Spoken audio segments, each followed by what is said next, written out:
Hello guys. Hi. Mo ti wòran lọ. Good evening guys. Mi ò fi updates pictures kìíní yìí.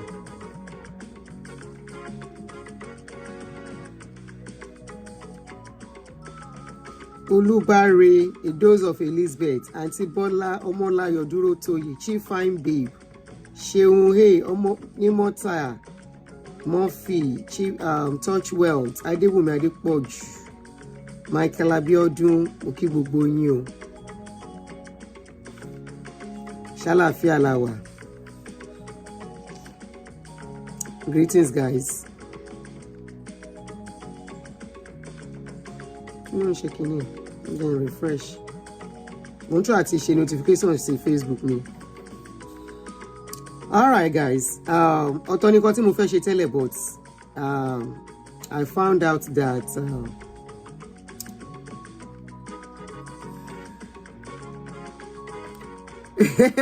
presents, as we used to say in secondary school, I be now. No, from primary. Presents ma. Chief Fine Babe, present ma. Ọmọláyọ̀ Dúrótoyè, present ma. Aunty Bola Amúlùdùn, present ma. Adéoyè, present ma. Mọ́túndé Adéyẹmí, present ma. Ṣé rí pé mo ti ń try nsìn. Ọjọ́ tẹ́ ẹ bá rí kí n bọ́ tẹ́ ẹ ní bínú o. Mo ti ń bọ́ ta ìmejì since 3 or 4 days now. I've been coming out twice a day. Dose of Elizabeth, present ma. It's Aminat, present ma. How are you guys? David Oshilaja, present ma. Bí kí n tó continue, I was supposed to put this thing, mo gbàgbé.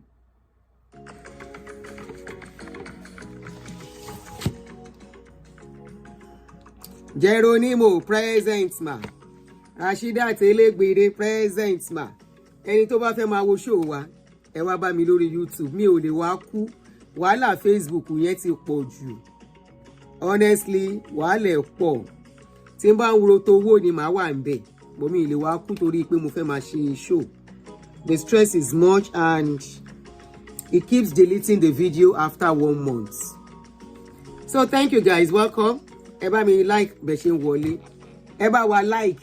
Ẹ bá wa tẹ like. Like yẹn. Ẹ bá wa tẹ like. Tẹ ṣe ń wọlé. Romy.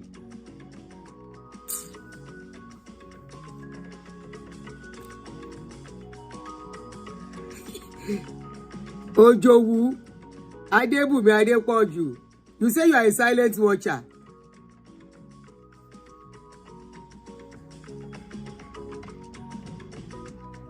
Why are you a silent watcher? I hope you are not part of the people that say, Auntie Aduni, hey Joe, I need to talk to you. And I will say, and I don't really know you. I am a silent watcher. And I don't want to mention my name. Bó sí ni. Mo ti ní gbogbo yẹn mi kò sáyé ẹ̀ mọ́. Kò sí àyè ẹ̀ mọ́. You don't listen to music in your video, your car again. You are only me you dey listen to. That's good. Anyway, iṣẹ́ rédíò náà ni asọ̀rọ̀ máa gbèsì náà là ń ṣe bọ̀tà ń gbèsì. So ó yìí jẹ́ mọ́ ara wọn. Yes, we are back, Queen Esther. Present ma. All right, guys, ṣé ká bẹ̀rẹ̀ àbí ká dé sùúrù káwọn èèyàn join wa. Àwọn ọmọ ìtọ́ èsì atẹ́gùn fẹ́ sí mi lẹ́sẹ̀.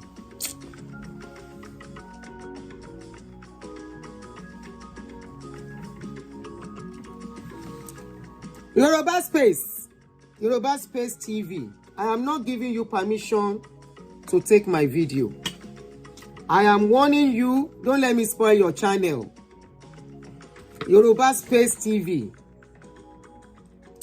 I am not giving you permission to carry my video. Gbogbo ayé ń gbọ́ wá ń sìn o. Gbogbo ayé ń gbọ́ o. I am not giving you permission to carry my video. If you do, I will report your page for copyrights. And you know what that means? I will claim all my videos on your channel. Adeba channel leje. Yoruba Space TV. This is for you. O more mi o mu Ọlọ́run mu e o de more.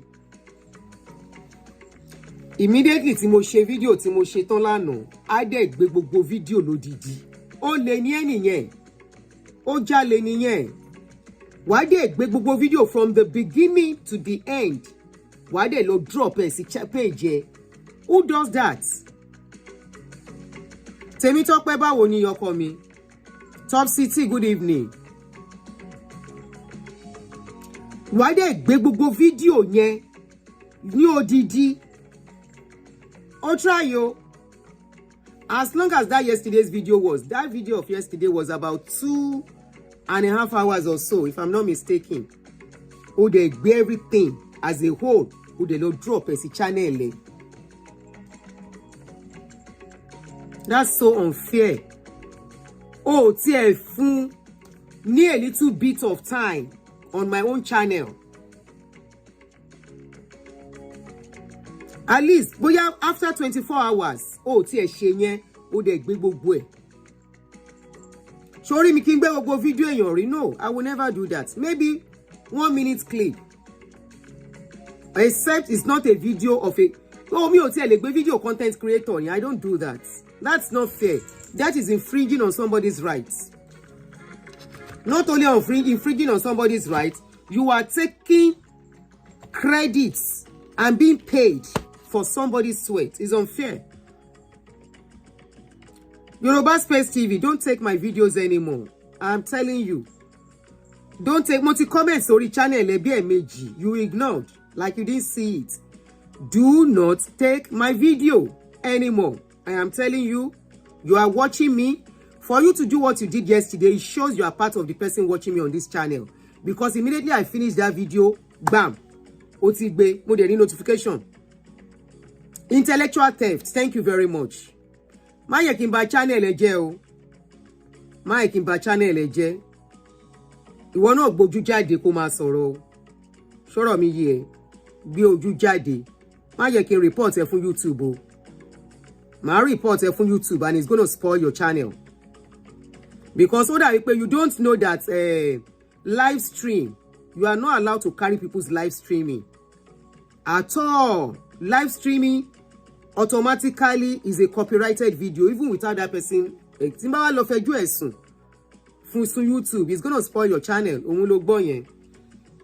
Anyway, guys, let's go into the issue of today so that time ò ní lọ. We want to talk on this couple. The issue is trending on social media, so it is not a case of anyone trying to drag them or anything or blog them. I'm not blogging them. You know, I don't blog people. We only try to, when anything is trending, we try to learn one or two things from whatever is trending, and that is what I'm about to do concerning this case. This particular man that you are looking on social media, on the screen, his name is Alhaji Okanlomo. It's very common. I mean, he's well known to Nigeria. I mean, to Yoruba community, and that is the wife, Alhaja Kudi. For the benefit of people, for the sake of people who don't know their story, let me just quickly do a recap. Alhaja Kudi has been in US for the past 30-something years, according to the story. Allegedly, She's been in the US for a very long time, over 30 years or about 30 years. And why are some of us not getting notifications lately? I don't know. Mi ò mọ̀. Ma check. Bóyá mo ṣe anything ni. Ma check. I will check.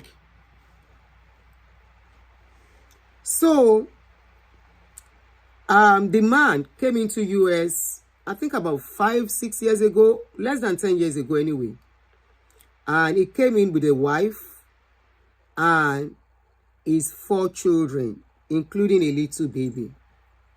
So when they came in, at that point, this particular woman, Elijah Kudi, that you are looking at, was on wheelchair. She had accidents as at that time, so she was not working. So Alaji, this particular man, I think they stay in the same complex. I want to believe. I'm not privy to all the information, but the little I'm privy to, we can talk about it. So at a point, the Alaji approached her to be helping him for babysitting. No, they said she volunteered to be helping them to babysit their children. And she doesn't have children of her own. So I think that kind of made her to embrace the man, to start bringing his children over. And I think from there, one thing led to the other. And they said she promised to do a way that is paper lock. You understand? I don't want to say it as it is. Anyway, there's no need. She promised to do paper for the guy, allegedly. So the guy started dating her. All right. They started dating. And when they started dating, as at that time, the wife that came into the US with the man, was already working somewhere. So I don't really know what went wrong, how they started living together. Eventually, they got married. So when they got married, I think the man is not legally married to the wife. You know, all this kind of marriage we do in Nigeria, and that is not recognized here. If you don't do registry, court marriage is the one that is well recognized here, because that is the one you will really have government certificate. This is what some of us don't know. Government certificate takes you and gives you legal rights. Traditional certificate does not give you legal rights. So they got married, and it was said that this woman was paid some insurance claims, about 75,000 or so. In the process, I think they said she bought a car for herself and also used part of the money to do the wedding. The man said he never wanted a big wedding, but they had a big wedding anyway. So they started living like husband and wife. Before then, she was living with her mom, according to what he said, in a Section 8 home or something. So the guy, started working, and of course they upgraded and they started living in a better apartment. I think she too works. She works. So they were doing things together. Then come a day, I wasn't following the story then until recently. I think that was February when the incident came online. She came crying online that the husband has been abusing her, and she has left the man, and it became a big issue on social media. The man actually even called on my show. If you are my follower and subscriber, the man called on my show to try to explain what went wrong, because people were accusing him. There was accusation of verbal and domestic abuse. There was also accusation of him being a gigolo, and also that he just wanted to use her for papers. So he called in to explain, and he said people should help him to beg the woman. He wants her back. The woman said, "No, I am not going back to you." And there was this video that we saw with injury on her head, and also a video where she was inside the hospital, that she had a stroke, partial stroke. And she said it was this man that caused all the problem. And of course, because of one of the things we do here, we're like, if there is abuse, then take a walk.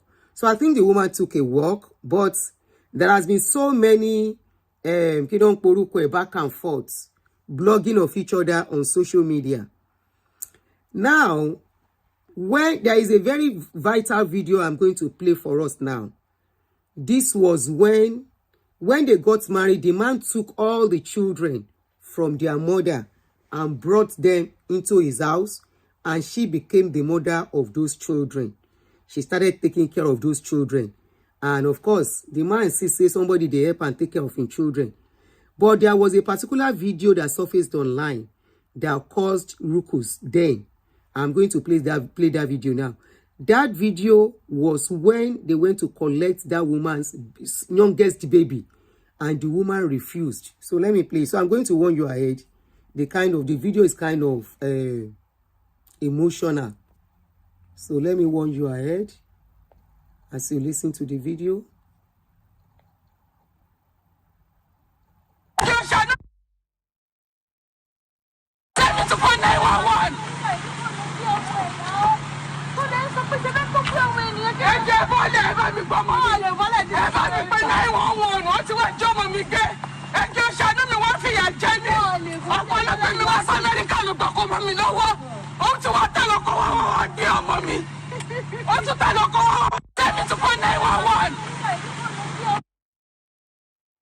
coming. When you marry, please just hold on for me.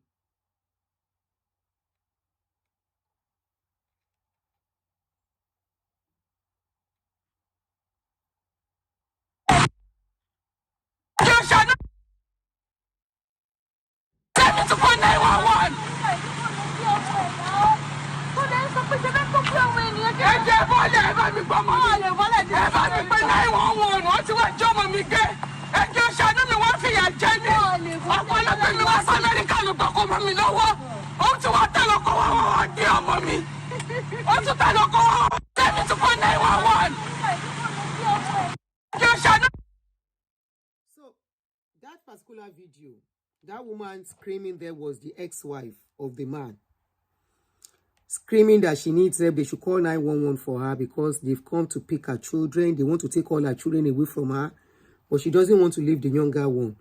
But I think the baby was forcefully taken from her, and she became the mother of those children.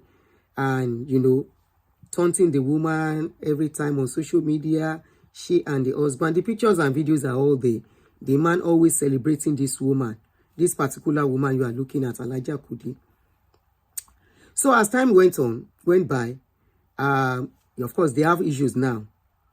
So when they had issues, the woman,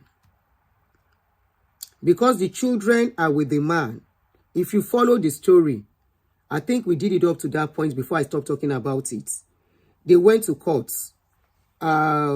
Before they went to court, I think police were involved in the case, and they came home. And the man sued the woman sued the man to court. At the end of the day, the children, because the children definitely will choose their father. Remember, she doesn't have children for that man. The children will choose their father. So the custody of the children was given to the man. So she was asked to leave the house. She was asked to leave. Would have been Nollywood. She was asked to leave the house for the man because of those children. The man won a custody of the children. They asked the children, who do you want to go with? They said they want to go with their father. So they went with their father, and she was asked to leave the house.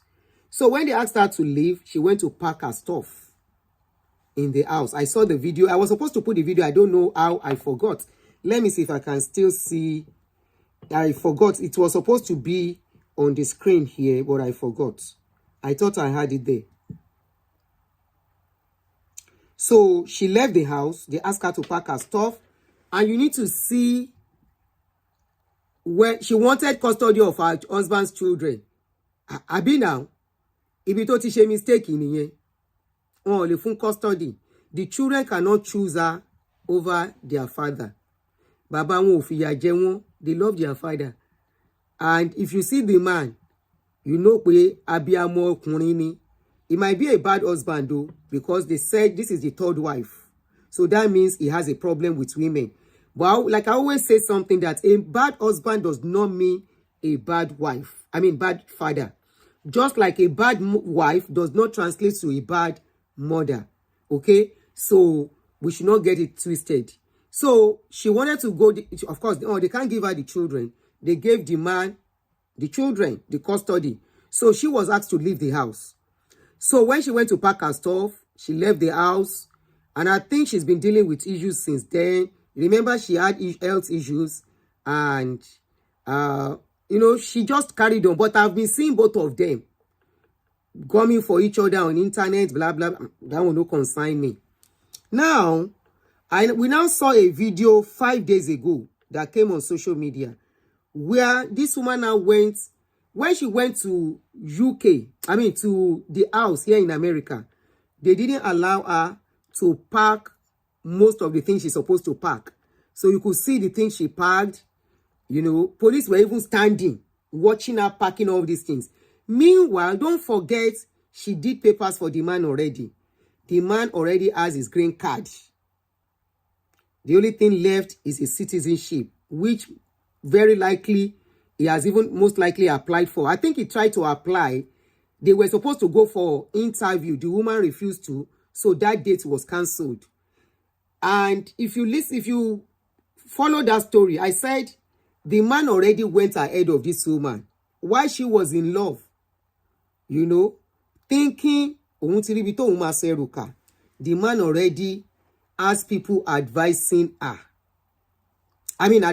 him.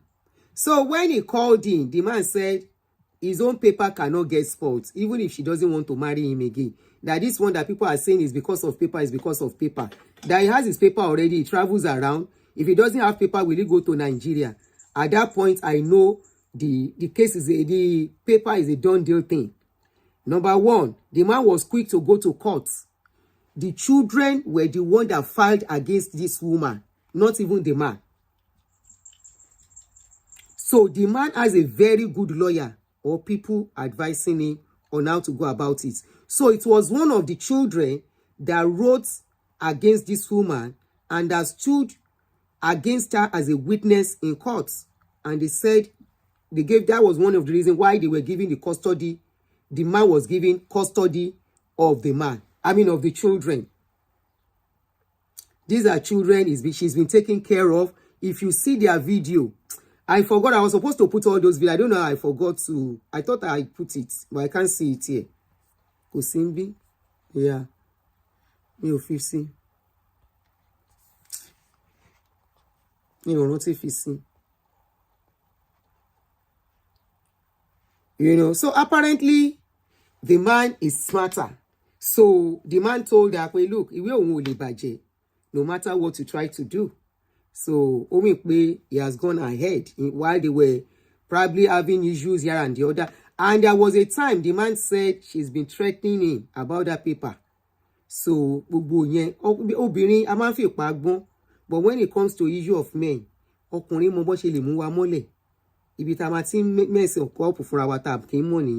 so I'm sure during the process, the man was able to tame her, calm her down with love.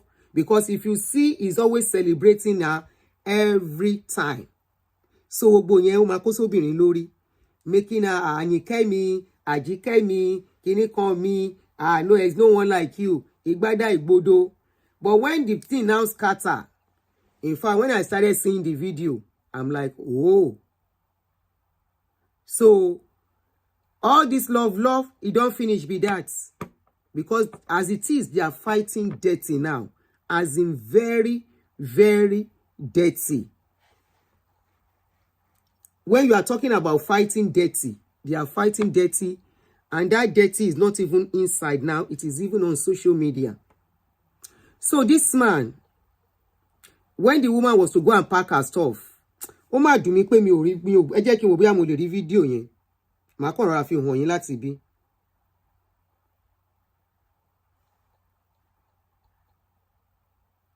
Aha.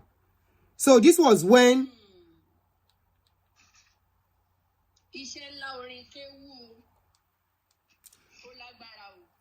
she went to pack her stuff. Very sad. Very, very sad.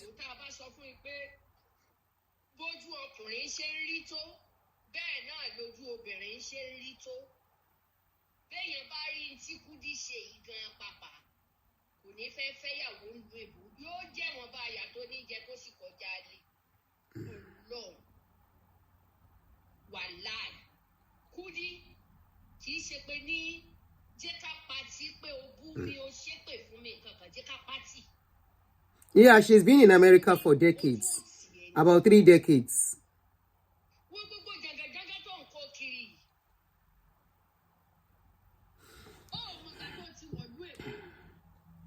So that was her when she was packing her stuff. The guy was the one recording this video. I am not putting blame on any one of them. I am not saying the man is wrong. I'm not saying the man is right. Now, 2 of them know waiting them jam together. For a relationship to get this messy is what I'm talking about here. And where we women, either a man or a woman self, not only women, because this can happen to a man, this can happen to a woman. It is not the first time where a man is being driven out of the house through here in abroad. And the man, the only thing he will go out with is his clothes, a box of clothes. So this happening to a woman is very rare. It doesn't really happen to women most times. Now, women, then they drive come out. But this is happening to a woman live and direct. Number 1, she got carried away. Number 2, the way she met the man. Some people said, people on social media said, people who have been following their story for long, said it was nemesis. That she saw the man with the wife and the children. Why did she marry that man? That other woman is not even the first wife. That is the second wife. She is the 3rd wife. And you won't believe it, this man has another woman already in his life. Yesterday when I was doing show, I said it's very easy for a man to go ahead and meet and start a relationship. But it's not that easy for a woman. So that is the video. So that was all she was able to pack in that house. So she now went to really.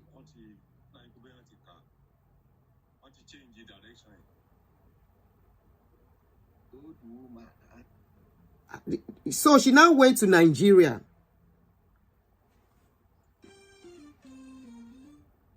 She now went to Nigeria. You know, you saw all the things she was able to pick in that house in America. She couldn't pick much. To me, she even picked all those things. She picked junks. You know, I don't want to play all the video to the full. If you watch that video to the full, I know Ashenyi, because the man was even still taunting her in the process. And to me, she had, I don't know where she got that strength from to go and pack. If it can't let me know, I won't go back. This is America. Can you hear me with the way things are? As long as they are not my clothes. Even to buy shogun. So far I have some I can be wearing. I will not go back. Or maybe documents. That is very important to me. Outside that, I will never downgrade to that extent. This is abroad, whereby you don't need cash to buy whatever you need. Maybe you have a place you are living. All I will just do, there is something that we women need to know. Not even we women, even men. There are some things that when you try to do them, you mess up things more for yourself, especially when relationship has broken up. If it were me, I won't go back. I will go to the store, buy the little stuff I can be managing. Even if you don't have bed, there is this air bed you can buy, $60, abi $40 ni. To ma fun, to ma dabi bed gidi. Why dem ma so sori e pending. Buy some few spoons. Buy 1 or 2 pots. Elo ni won. Pot to $10 wa. Buy all those things. With $100, you can start a home to start managing yourself gradually. I will have done that. And this is somebody that has been in abroad for about 30 good years. The question we should be asking is, how did she get to that stage? The guy recorded the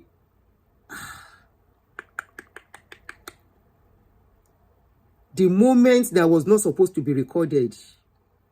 Even while she was packing those clothes and putting them in the trunk, it was recording her. And still talking to her, wípé ṣé léyìí wúlò? Kí ló fẹ́ fi eléyìí ṣe? And she was responding. At that point, I know she herself is obsessed with that man. Because if you are not obsessed with somebody, tọ́rọ̀ ti rí bẹ́ẹ̀ yẹn, ó máa close chapter anyway, dẹ̀ máa ṣe tiẹ̀ lọ.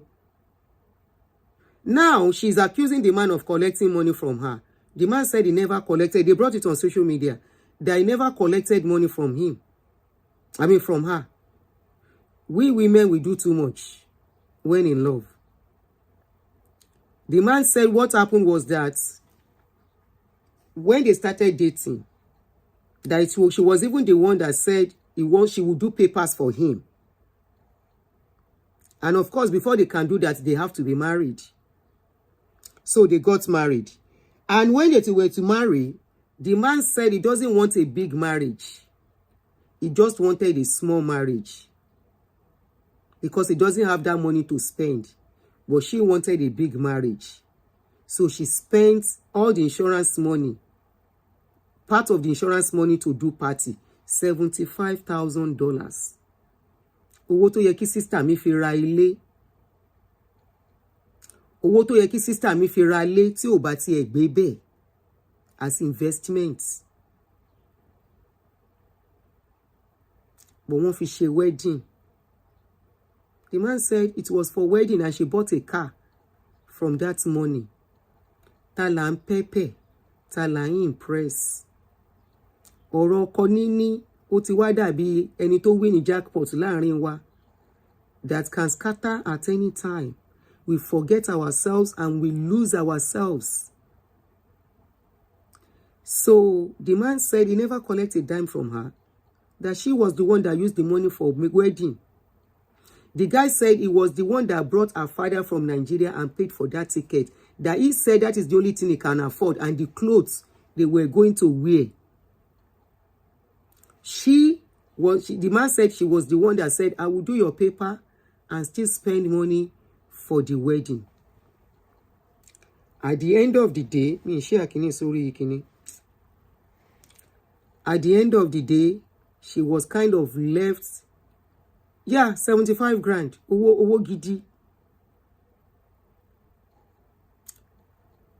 Look at the kind of items she went to pick in that house. What does she want to do with all those junks? If you look at those videos, I was like, ní America. Kini sister ife fi gbogbo kini ton ko yi se. She even went to the place with her mother. Koju abiyamo ma riri kuri lórí ọ̀rọ̀ ọmọ. She went to pack those things with her mother. You say Auntie Kudi is a victim.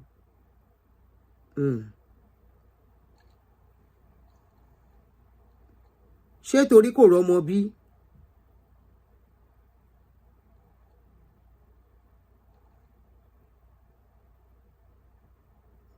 She went to pack the stuff with her mother. Why did you say she's a victim? Why would she choose Okanlomo of all people? Okanlomo has his own wife, his own children. Ọjọ́ tí Okanlomo ti lọ gba ọmọ lọ́wọ́ ìyàwó ẹ̀ ló ti yẹ kó mọ̀ pé ọ̀ràn lòun fẹ́. Why did she follow Okanlomo to go and tó fi lọ gba ọmọ lọ́wọ́ ẹni tó lọ́mọ?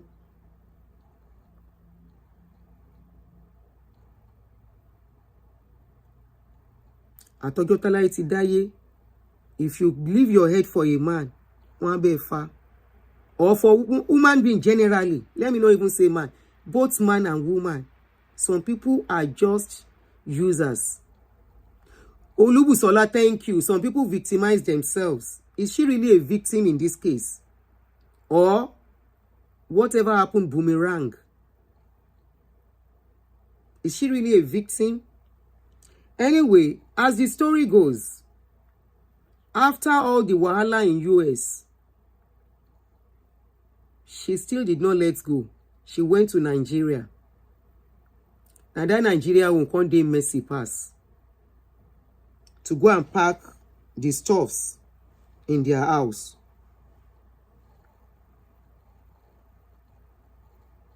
Number.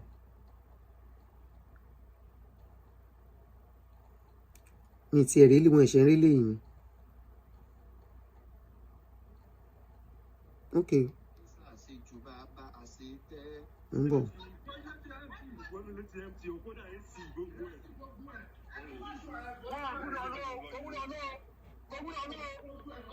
Ẹ jẹ́ kí n play tí ó ní watermark lójú.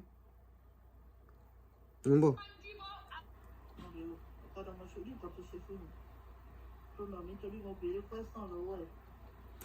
They started having problem when she started suspecting that the man is trying to take the former wife back. They said she saw some messages and some signs that the man is trying to go back to the other wife that has those children. So that was when the problem started between them. Honestly, sometimes we need to be smart. Tó bá ti ń rí àwọn kankan wà tó yẹ pé ó ti need àti béèrè questions. Especially when you know the kind of person you are dealing with. There are some people you can't change them. Obo wo ló fẹ́ gbé fún tí ò tí dórí. Owó wo ló fẹ́ kó fún. Already he was making his money. And they said the guy was doing well before coming into Nigeria, into America. They already had about 3 houses in Nigeria. He sold one of the houses to relocate his family. Ẹni tó kọ́ ọmọ wá àtìyàwó, ó yẹ kó ti mọ̀ wípé ó wá tẹ̀dó síbí ni. And he would do anything. Ẹni tó bá gbórí sílẹ̀, he will step on it to move. You now went to meddle with that kind of man. You are not smart. You don't ask questions. When you see, you have seen some signs. Ó ti ń wá àwọn ìwà kan, ìwọ ló máa bẹ̀rẹ̀ sí make him move. Kó má shock ẹ, ìwọ gan ló yẹ kó shock ẹ. There is somebody I know. This is a story I know very well. She got married to this man. She never knew. The man said he was separated from the wife. That he's single. So they got married. And when they got married, this woman started seeing some signs that it's like the man is still with the ex-wife.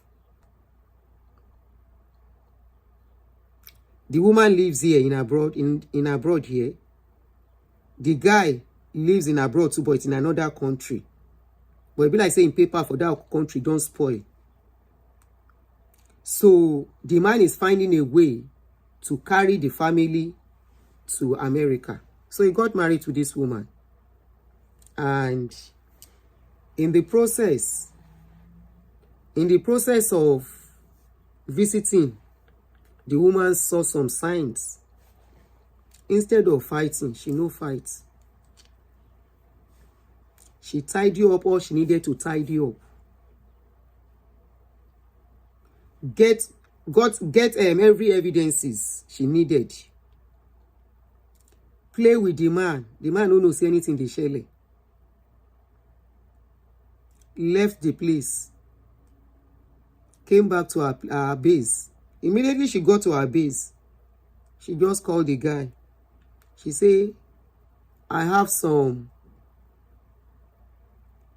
things to send to you. She now sent all the evidences. Glaring evidence that the man and the wife, they are still together. So you know what the man did? The man went to rent a different apartment. So that when the woman comes to see him, the woman will not know. Once the woman leaves, it goes back to the other woman. So apparently, the other woman is in the know of the plan. The question is, how is Alhaja Kudi not sure that this man, the wife, is in the know? Or let's say the wife was not in the know. How can a man go and pack all the children and bring them to you? That says a lot. You know, the paper she did was not only for this man. Paper to ye ko she ko gba owó. Imagine nǹkan tí ó yẹ kí n sọ. This is one of the reasons we are creating all this awareness. This gone are the days. Go to Nigeria, go and adopt. I know somebody that has about 2 people told on Nigeria to adopt or go to Nigeria and go and adopt. It's because of a child. No, she don't be more káàkiri. I mean, lo ṣe ń fọ́ ọkọ tó fọ́kọ púpọ̀. The last one tó ṣẹlẹ̀ sí yóò funny rárá. Kò funny at all. Now, this is the video. Okay, let me finish the story I was talking about. So the woman forward. So what the guy does is that anytime the woman is to visit him, anytime she's to visit the man in his base, the man will go to the house that he rented, so that the woman will not know that he is still with the other woman. Immediately that woman will go, he goes back to the house. How did this woman find out? She went on visiting. Now message begin enter and call. The man she said the man dey bedroom. Now she pick the phone. Come begin see message. Message of lovers, mommy and daddy. From a man that said he was divorced. That he has been divorced from the woman since. Now the woman begin see message. Apparently, the man, they go sleep. They are still sleeping together. In fact, she had a lot of evidences. Now she sent all the evidence to her. Now the man said, I can explain. Say there is no need for explanation. Just carry your wahala and go. Now so marriage end. So sometimes we need to be proactive. You don't see sign, you don't see sign. The man, you already saw messages of the man and the woman together. Why confronting? Wọ́n kò ẹ ní that confronting. Irú nǹkan bẹ́ẹ̀ yẹn máa dì mú. Ó rí nǹkan kan, ò gbọ́ nǹkan kan. Ó rí nǹkan kan, ò gbọ́ nǹkan kan. Because number one, person will get picking for person. They know they leave them like that. Now they always fool ourselves. A man, they don't joke with their children. Anything your body nífẹ̀ẹ́ ọmọ ẹ̀, ó nífẹ̀ẹ́ ẹni yẹn ni. You now think the man will choose, when it comes to when the chips are down, the man will choose you over that woman. Ẹni tó jẹ́ pé kì í ṣe pé bí òun àti woman yẹn jà, ìwé is because he wants to do paper. Ní gbogbo drama fi bẹ̀rẹ̀. You now think he will leave when it comes to the real cocoa. He will choose that you over the woman. And now that you saw the sign, wípé nǹkan kan tí ń ṣẹlẹ̀ o. You don't talk. You start planning your exits gradually. There are so many steps you will have taken.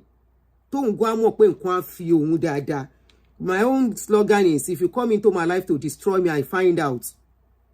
I will not talk, but by the time I will be finished with you. I regret it. You don't go into people's life to go and destroy them. If you are looking for something to destroy yourself. You saw things, you are seeing that a man is likely to go back to the wife. Otinri signs. What do you want to fight for? Is it the children you want to fight for? They are not yours. What do you want to fight for? The house is not yours. Because according to the man, he said his name is the only name in the property. That is the one paying rent. You pay other stuff. So at that point, you know you are going to lose all if you are not careful. It's either go plan. They be weak, by the time you are leaving, you have a comfortable place you are going to. Owa farabale. Te fi lura yín, tó fi fọ́ ẹ lórí, tó fi wà lọ́spítù, tó fi sick and all that you're almost having stroke. In one of her videos, her speech was already slurred. She couldn't talk very well. But she's back on her feet now. And when you left, sometimes, you see, when we are oral, let me show you the video of when she went to Lagos before I continue. Okay. This was when she went to Lagos. Today,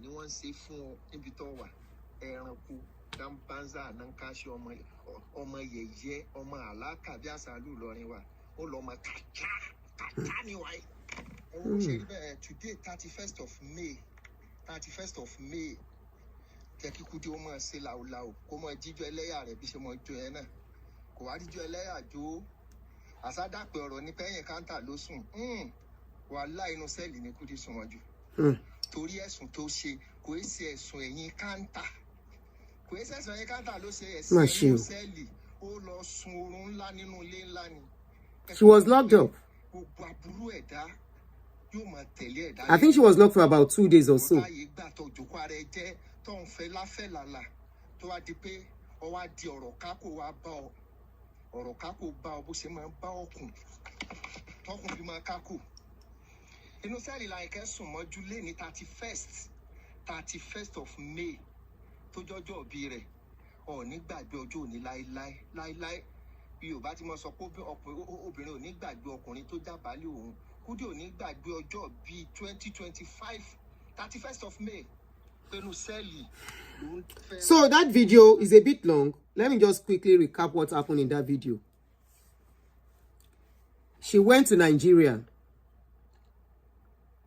to go to the house. Of course, we will say that is her house because their divorce is still in process. So she lost everything here in America. She was only able to pick some. You saw all the things she picked.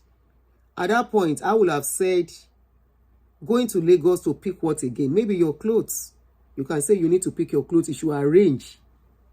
So she went to Nigeria, break the gates, enter inside the house, pack everything. So it was in the process of taking all those things, including furnitures. She was now going out that the people around the area stopped her, alerted the man in America. So apparently this man has gone ahead to inform them that in case they see how, you know, when you are dealing with some men, you're especially street guys, you can't beat them except you are very smart and you move in silence. Maybe she was talking to some people that will have told the man, ìyàwó yín ti lọ sí America, I see Nigeria. Only God knows. So as she was packing those things, she moved all the furnitures and everything. She was trying to leave. Now so, then stop her. Like play. Carry police. Take, carry and go. Lock her behind counters.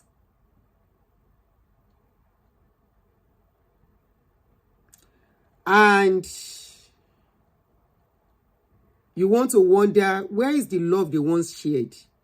I was trying to Google something about them. I was seeing so many videos where this man is saying, Anyikemi, Anyikemi, Anyikemi. So where is that love they once shared? And if you look at it too, if this man too wants to be nice, torí gbà mí Kamaro àtúbọ̀tán náà. Kamaro alotilo aboma denjo kan. She lost everything in America. Kí ló fẹ́ kó Nigeria tó jẹ́ kó máa kó lọ. You cannot say, you say, okay, let's assume you own the house and everything. You cannot say she doesn't have any input. She has used almost how many years to take care of your children. Ọkùnrin yóò dẹ̀ ròyìn mọ́ rárá. Kò rò mọ́ rárá. Let's forget, okay, she was not even supposed to marry in the place. And of course, there are some people, it's better you don't marry them. Because it's already messy. Life won't work, kind of. I don't think there was any love in the first instance. Bóyá pretense. Ó possible. Ó possible. Ṣé mọ̀ pé ẹni tó bá fẹ́ gbàwé lọ́wọ́ yàn, ẹ lè mọnú wọn. Ó dàbí ẹni tí báwo ṣe máa ń sọ. Báwo ṣe fẹ́ pòwe yìí. Wọ́n ní téèyàn ò bá lówó, ìwà oníwà lèèyàn máa ń wù. Somebody that doesn't have money, you can never know their true character. So it is somebody that does not have power in this country, which is what we are saying, that paper. You can never know their true character. I have seen somebody, an elderly man. This man was in his late 60s. And this woman, they said he likes the man. And of course, the man was single, divorced. They connected them together. They started dating. Before you know what was happening, they married. When they got married, now so the woman, they behave like person. Take care of the man. Immediately, she collected her citizenship. Hey! Now so she changed her for Papa. As at that time, Papa don't reach 70.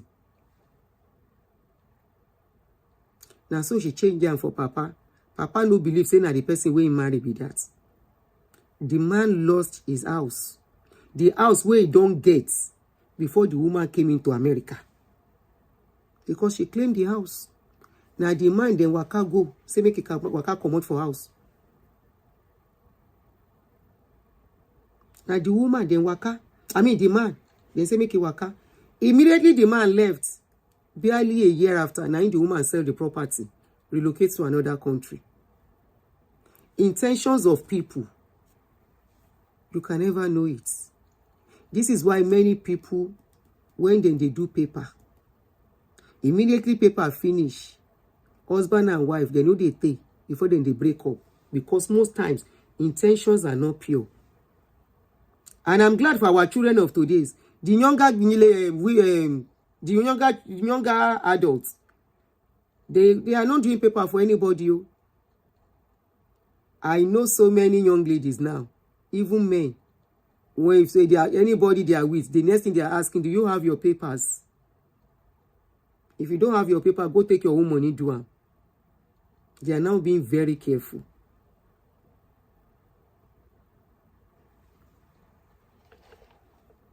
Ulterior motives. Bẹ́ẹ̀ni, àwa obìnrin. Ó kọjú sọ́kùnrin náà o. Even a man too can be in this situation. Wọn ò ní fi ọ̀rọ̀ wa ṣe ìdánilẹ́kọ̀ọ́ búburú àbí àwọn ṣe máa ń sọ. Yorùbá yẹn kọ́ mi lẹ́nu. It's so sad. And up till now, the man still dey disgrace am on social media. He gets some men. Don't just go near them. The same thing some women. Don't just go near them. Lesson to a lot of younger women. Lesson to a lot of younger women. If it is not yours, it is not yours. And don't cause somebody pain to think you are going to get joy from it. Did you hear how the other woman was screaming? Maybe the woman doesn't know his plan. From her screaming, it's very likely she doesn't know the plan of that man. Ẹ bá mi pè 911. Wọ́n ti wá gbọ́mọ mi o. Wọ́n ti gbọ́mọ lọ́wọ́ mi o.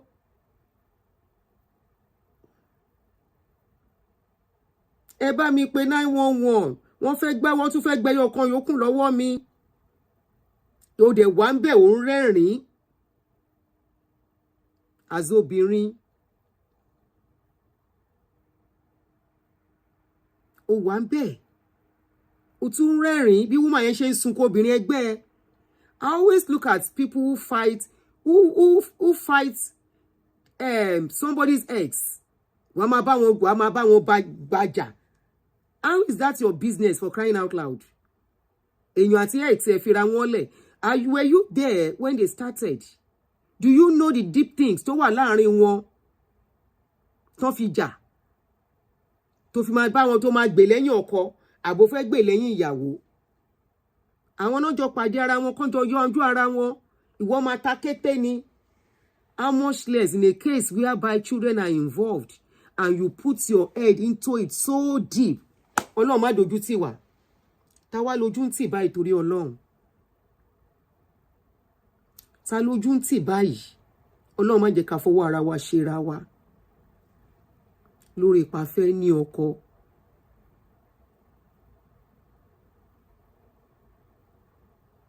Lórí ipa fẹ́ ní ọkọ.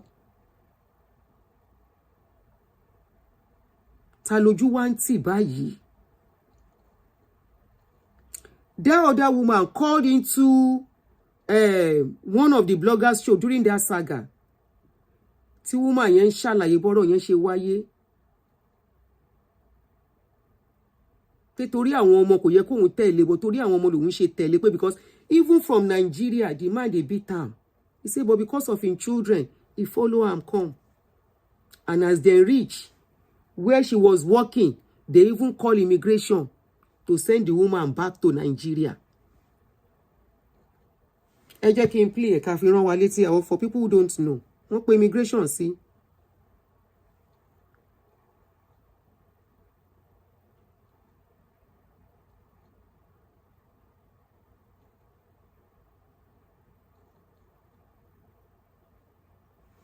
Ń bọ̀ o. Ó ga o. Alájà Kudirat Okanlomo. Ọlọ́run tó dàbí pé ó ga o. Ó máa bá àlàáfíà ẹ̀ lónìí. Ó ga o. Alájì ẹ kú dédé àsìkò yìí ṣé dáadáa lè wà. Alájà Okanlomo yín ni mò ń kí ẹ kú tán ni. Ìyàwó yín náà lẹ́bi tiẹ̀ tó máa mọ̀ sí. Àmọ́ rẹ̀ ṣẹlẹ̀ nísìnyí. Ń bọ̀ o. Tí woman yẹn ń ṣàlàyé.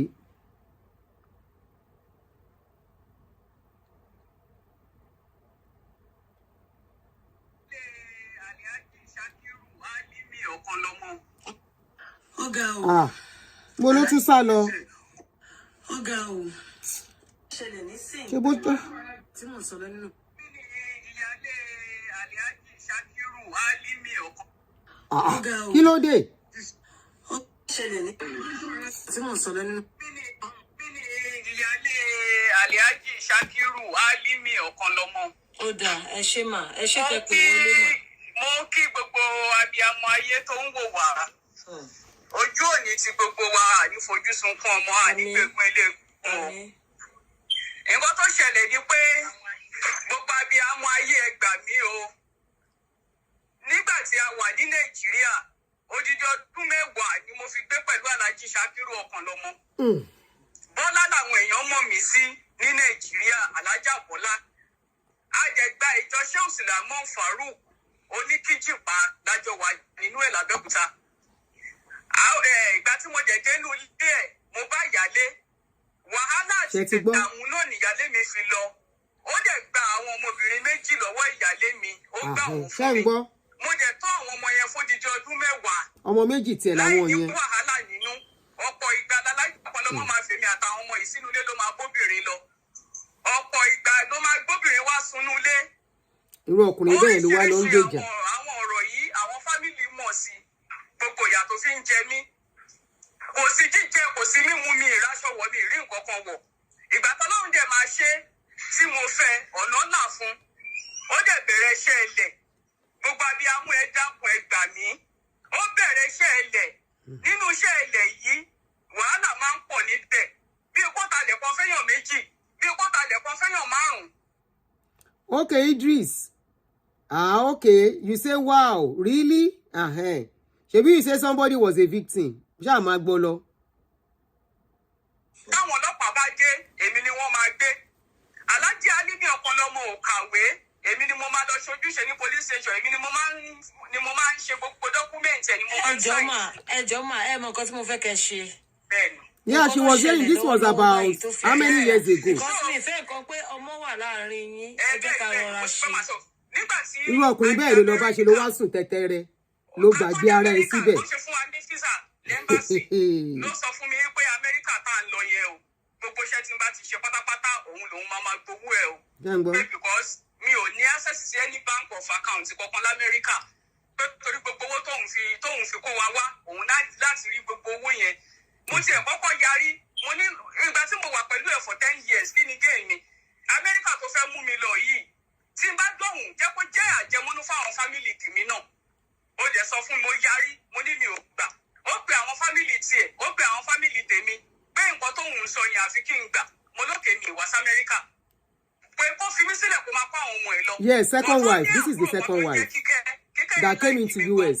Kíkẹ́ yẹn ló wá bá mi sọ̀rọ̀ pé kí n tẹ̀lé pé tá a bá dé Amẹ́ríkà ó máa change. Ìgbà tá a dé Amẹ́ríkà. Ṣé ti gbọ́? Àgbà àkọ́kọ́ dé sí New York, a kúrò from New York, a tún dé síbì kan ní Savage lọ́nà Baltimore. A kúrò ń bẹ̀ yẹn, a padà wá sí ilé tiwa gba 3-bedroom flat. So pátá dé gba 3-bedroom flat yẹn, èmi àti Sọ̀díkì yẹn nìkan là ń ṣiṣẹ́, ìyẹn àbúrò ẹ̀ tá jọ wọlé, là á fi ń sanwó ilé. Alhaji Shakiru máa wà nílé látàárọ̀ ṣúlẹ̀ ni. But èmi àtọmọ yẹn pẹ́ṣẹ̀ tábà ti wá gbàgbé, Alhaji ló ń gbà. So tábà ti gbà lọ́wọ́ wa, a máa yọ owó ilé, a máa ṣe gbogbo ẹ̀. Ìjọ kan mo wá pè wọ́n pé Alhaji ẹ̀yin náà ẹ jẹ́ ká lọ ṣiṣẹ́. Kí ló dé tẹ́yìn ń sùn sílé tó yẹ pé mi lè fi ń ṣiṣẹ́? Ó ní iṣẹ́ Amẹ́ríkà ti le jù, kinní kan. Ẹjọ́ Alhaja. Yes ma. So Alhaji ò ṣiṣẹ́. Yes. Ẹ̀yin àti Tálẹ̀ ìjọ ń ṣiṣẹ́.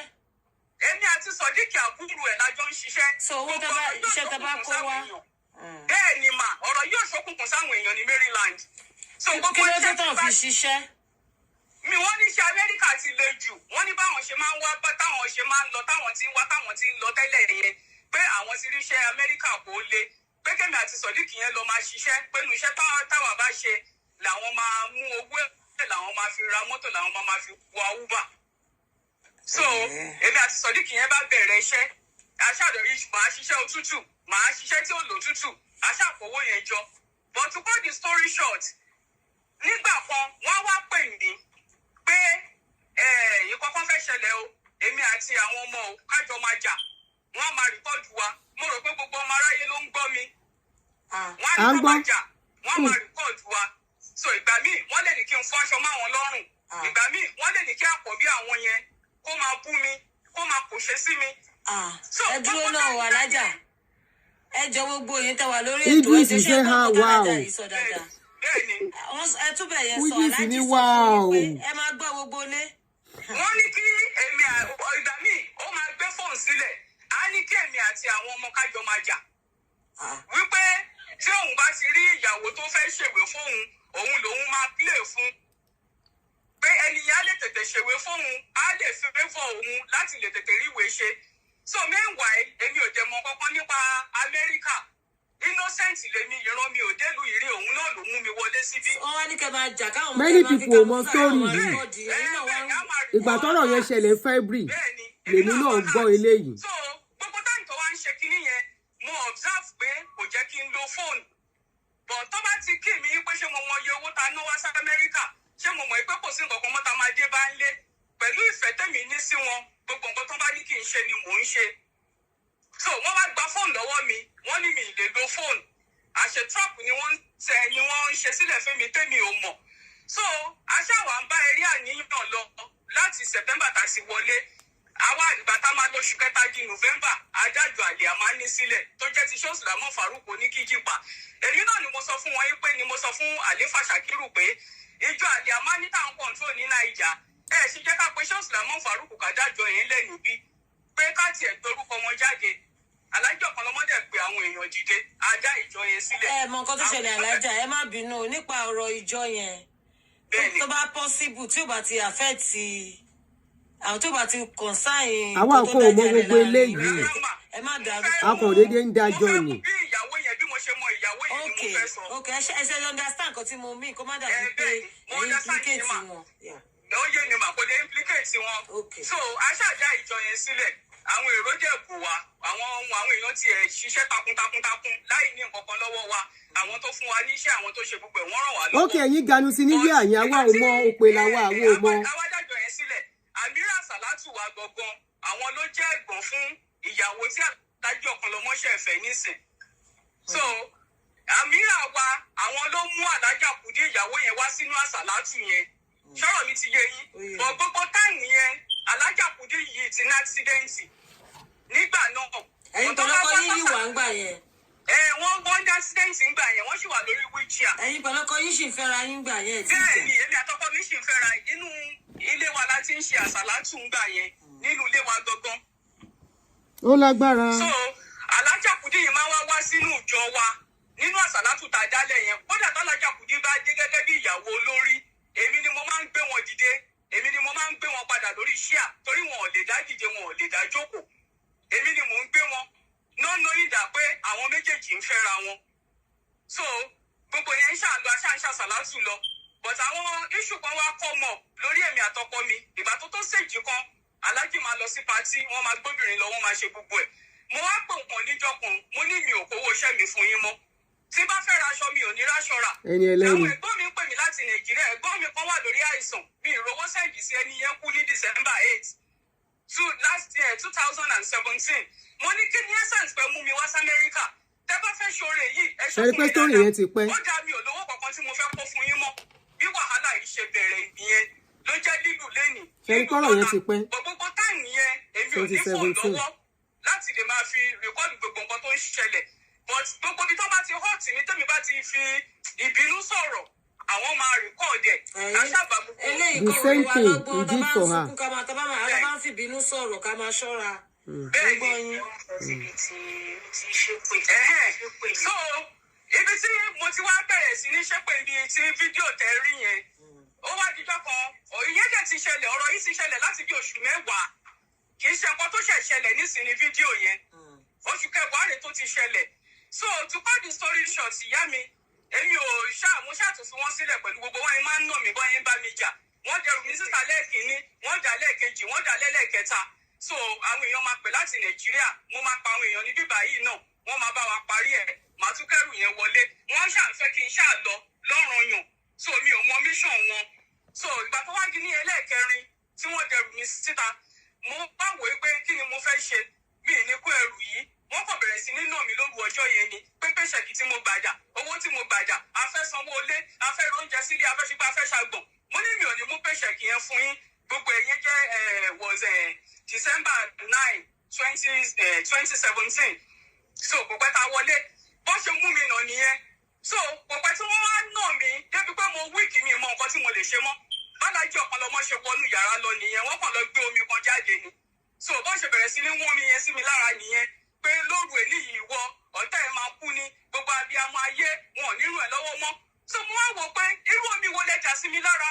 bí mo ṣe gbóòórùn aṣọ mi báyìí, mo kọ̀ rí pé omi yẹn ń rùn ni, mi ì mọ irú omi tó jẹ́, olómi àbìrì lòún dà sí mi lára. so lẹ́sẹ̀kẹsẹ̀ báyìí mo kàn ṣàjáde kúrò nílé ni. bí mo ṣe mú aṣọ méjì nìyẹn àti wọn bówó iṣẹ́ tí mo ṣe, mo kàn sá lọ sọ́dọ̀ ọ̀rẹ́ mi ni. bí mo ṣe lọ́dọ̀ ọ̀rẹ́ mi, mo dẹ̀ mọ nọ́mbà Shehu Sulaiman Farouk lórí àti nọ́mbà ìyàwó wọn. mo wá gba fóònù ọ̀rẹ́ mi, mo kàn fi pe bàbá ni. mo ní bàbá Aláàjì Ṣakiru wọ́n paycheck oní paycheck wọ́n pọ̀ tó ń ṣe irú ẹ̀ l'Amẹ́ríkà. wọ́n pọ̀ lòun dà sí mi lára pé gbogbo ẹ̀dá tó bá rí mi wọn gbọ́dọ̀ ràn mí lọ́wọ́ pé kí n jáde kúrò nílé òun. mo ní but mo ti sáré kí n má tẹ̀ láti Nàìjíríà, but tẹ́lẹ̀ kí n má kú lókun, mo dẹ̀ sá kúrò nínú ilé.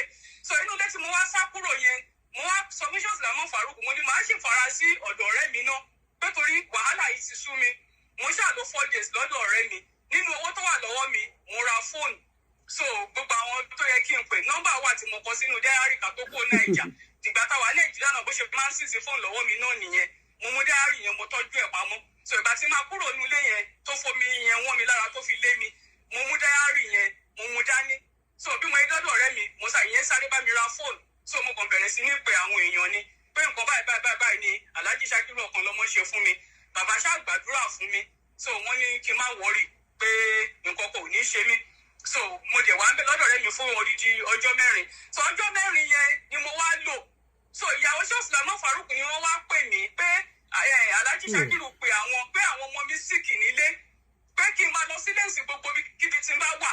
bí mo ṣe gbọ́ báyìí, mo bá àwọn ọmọ mi, ikú tó bá máa pa mí lẹ́yìn àfikún pa mí torí àwọn ọmọ mi. bí mo ṣe sá kúrò lọ́dọ̀ rẹ̀ mi nìyẹn, mo kàn gbé Uber ni, mo bá tún padà wá sílé. nígbà tí màá fi délé, gbogbo ọmọ aráyé mi ò tí ì jẹ mu epo láàárọ̀ yìí. tí n bá parọ́ kí ni bá jẹ tèmi l'Amẹ́ríkà yìí. so gbogbo ohun tí n bá wá l'Amẹ́ríkà yìí kì í má rí tí n bá purọ́. so bí mo ṣe dé ilé, mo bá Alájà Kúdí lórí ìjókòó tí wọ́n gbé ọmọ mi Koyum tí wọ́n gbé sẹ́sẹ̀.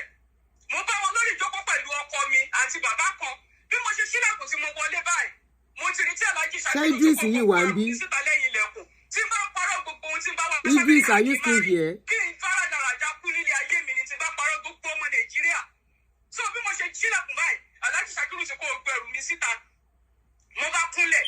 Kí ni mo ṣe fún pé Alhaji tẹ́fídà gbẹrù mi síta? Ẹni kí n sá mo sá. Ó ní nǹkan tó ṣẹlẹ̀ ni pé kí n ṣàkẹ́rù mi kí n máa lọ. Kí n ṣàkẹ́rù mi kí n máa lọ. Àwọn ò fẹ́ rí mi mọ́. Òun ti fẹ́ràn mi tó wù mí. Wọ́n á ní kí bí Koyum ṣe rí mi, ọmọ mi yẹn, ó kàn bọ́lẹ̀ ni. Mo kàn gbé ọmọ yẹn mọ́ra ni. Pẹ̀lú omi ẹkún. Alhaji Akude wá ń sọ fún mi pé ara àwọn ọmọ yẹn ò yá o yẹn ìyàwó tó ń ṣẹ̀fẹ́ yìí o torí pé òun ò mọ̀ mí mọ́ wọn pé ara àwọn ọmọ yìí ò yá o pé àwọn dẹ̀ ti fi ìṣọ́ráǹsì àwọn ti fi gbé wọn lọ sí hospital o gẹ́gẹ́ bí inú ìjọ tajọ wà tẹ́lẹ̀ tá ti jọ ń ṣe mo dẹ̀ kúnlẹ̀ mo kí wọn mo ní Alhaji ẹ ṣé o mo dúpẹ́ o so mo ní ẹ bá mi bẹ Alhaji o kí wọ́n jọ torí Ọlọ́run gbogbo àṣìṣe tí ń bá ṣe kí wọ́n ṣàdákùn dábọ̀ kí wọ́n má lé mi síta nínú òtútù Alhaji Sakiru bá yarí wọ́n dẹ̀ wọnú yàrá wọ́n lọ mú international passport ọmọ mi Koyum yẹn wọ́n dẹ̀ mú international passport ọmọ yẹn fún mi pé kí n máa gbé ọmọ yẹn lọ ṣó ti yé yín pé kí n máa gbé ọmọ yẹn lọ so pé kò sí nǹkan táwọn fẹ́ fọmọ yẹn ṣe kó sì kéré ẹ máa ní sùúrù ká gbọ́ dáadáa o. mo wá sọ fún wọn mo ní Alhaji ẹ ní kí n máa lọ pẹ̀lú omi ẹkún bàbá kan náà wà lórí ìjókòó tí wọ́n bá mi bẹ̀ wọ́n Alhaji Akude sọ fún mi pé àwọn mọ̀ pé ta ló máa lé mi wálé wọn ò tiẹ̀ jẹ́ kí n rí mú bí wọn ò tiẹ̀ jẹ́ kí n sọ̀rọ̀ because èmi ò mọ̀ pé kankan wà láàrin wọn ó ṣókùnkùn sí mi so wọn á ní ẹ fẹ́ kí n máa lọ náà ni mo ní kò sí wàhálà Idris ní ha ẹ fẹ́ kí n máa lọ náà ni bọ́lá bá ṣe kádàrá àrìn àjò ẹ̀dá ló ṣe máa rìn ìyá yìí ti pọ̀ jù all the way from Nigeria aṣọ lásán ni mo fi ń bò wọ́n lára ńgbà tá wà ní Nàìjíríà so bí mo ṣe gbé ọmọ mi Koyum nìyẹn mo kàn fi inú ilé yẹn sílẹ̀ mo bá. Okay, some Egbo Baltimore said she's telling the truth. That is why some people in Maryland care less about Kudi. Wow. Àwo mọ nǹkankan February tọ́rọ̀ yẹn kọ́kọ́ wáyé ni mi ò tiẹ̀ gbọ́ kíní ìtàn anyway. So ẹ jẹ́ ká máa gbọ́. Lọ sí ọ̀dọ̀ alájà kan wọ́n ń pe alájà ẹ̀ ní ọdún ìbákú ìyá ẹ̀ ló bí ọmọ tí Wàsíù máa ń kí Jami ọdún ìbákú mo bá lọ sọ́dọ̀ wọn òun náà ló jẹ́ Alhaji Sakiru ló jẹ́ kí n mọ màmá ẹ̀ mo bá ṣàgbé ọmọ mi Koyum yẹn débẹ̀ mo ní màmá ẹ gbà mí o màmá tí mo sọ yìí wà láyé o wọn ò tí ì kú o mo ní màmá ẹ gbà mí o ẹ jọ̀ọ́ torí Ọlọ́run o ẹ gbà mí ni oníyàá mi ò ní bàbá mi ìmọ̀yàn l'Amẹ́ríkà o Alhaji ti dà mí síta tọmọtọmọ o màmá yẹn dẹ̀ gbà mí náà bá gbọmọ mi kékeré yẹn wọ́n bá mi tọ́jú ẹ̀ àyẹ̀wò à ń bẹ̀ yẹn fódìdí bí ọjọ́ méje lẹ́yìn ọjọ́ keje Alhaji Alimi Sakiru fi mú fílẹ̀ gbébẹ̀ ni mo wà bó ń ṣe wá bá ìyá yẹn nìyẹn tó bẹ̀rẹ̀ sí ní gbé ìyá yẹn ṣépè tí wọ́n ń sọ̀rọ̀ gidi gan wípé tí ìyá yẹn ò bá lé mi síta pẹ̀lú ọmọ yẹn kò sí nǹkan táwọn ò ní ṣe tí ìyá yẹn ò bá jà mí lẹ́rù síta kò sí nǹkan táwọn ò ní ṣe wọ́n ṣàbẹ̀rẹ̀ èpè yìí màmá yẹn wá lé mi wọ́n ní tèmi àti ọmọ yẹn kúrò ìyẹn ọmọ mi pé èpè tí Alhaji Sakiru Okanlomo fún àwọn ṣẹ́ ń kọ́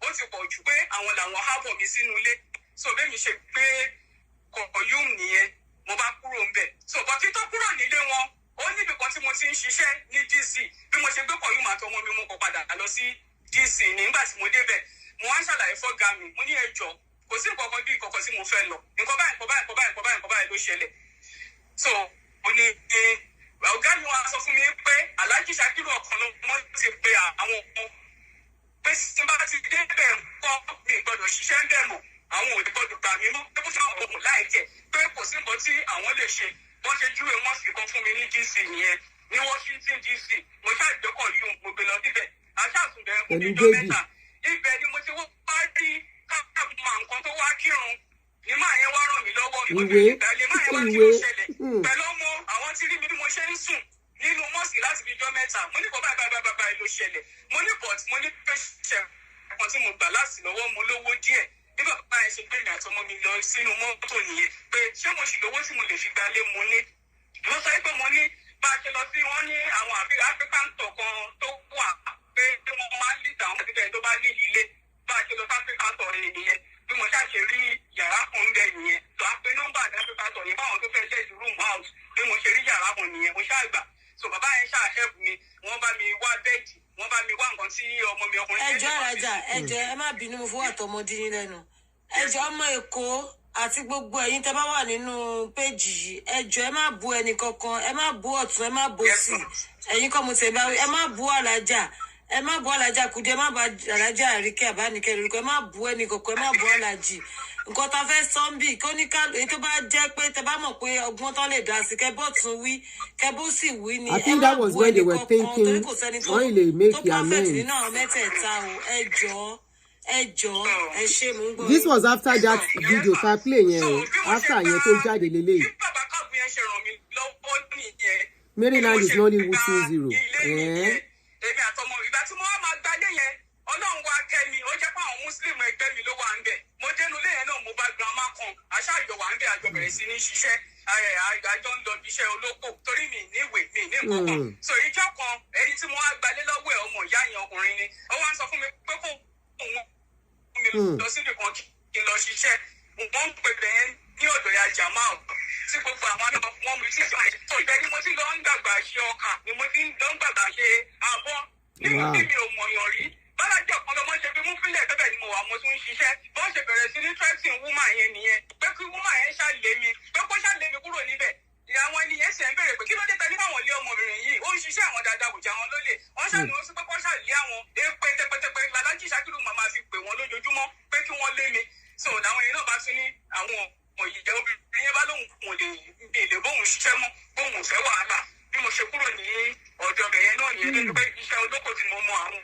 èèyàn nìkan ni mo lọ ń bá wọn ṣe mo dẹ̀ rí owó díẹ̀ díẹ̀ ìjọ tó bá kù díẹ̀ káàtó màá bá landlord mi sọ̀rọ̀ ìjọ tí n bá nídìí oúnjẹ fún ọmọ mi màá ní kí wọ́n fún mi so mi wá sí lójú bíi 2 months lọ nínú ilé yẹn Bálájì ṣe pè mí níjọ́ kan nìyẹn pé àwọn fẹ́ dá ọmọ mi obìnrin yẹn padà fún mi so pé àwọn fẹ́ kí ó máa gbé padà lọ́dọ̀ mi mo ní kí ló dé ṣó ti sú yín ni wọ́n ní nǹkan táwọn fẹ́ nìyẹn mo dẹ̀ lókè ọmọ mi ní mi lè jìnnà ẹ̀ mo dẹ̀ fún wọn ládírẹ́sì ilé mi ó tó yìí tí mo ti ń sọ̀rọ̀ yìí Aláàjì Dèjì so mo ní kí lẹ fẹ́ mo ní ẹ dúró nísàlẹ̀ torókè níbi tí mo gbà wọ́n ní rárá sẹ́ àwọn fẹ́ she's doing well. àwọn ọ̀dọ́ ìyá gba amátajọ́ ń gbé gbogbo wọn náà wà ń bẹ̀ wọ́n ní kí jẹ́ kó wọlé náà Bálájì dẹ̀ ṣe wá sókè nìyẹn wọ́n dẹ̀ bẹ̀rẹ̀ sí ní báwọn màmá yẹn sọ̀rọ̀ so pé kí wọ́n jọ kí wọ́n bẹ̀ mí pé àwọn sì wish láti máa fẹ́ mi pé because àwọn ò lè fi mí sílẹ̀ àwọn làwọn gbé mi wọlé pé kò táwọn fẹ́ ṣe ni pé obìnrin táwọn fẹ́ yẹn ń kọ́ àwọn fẹ́ fi gbàwé ni pé táwọn bá ti gbàwé fún kọ́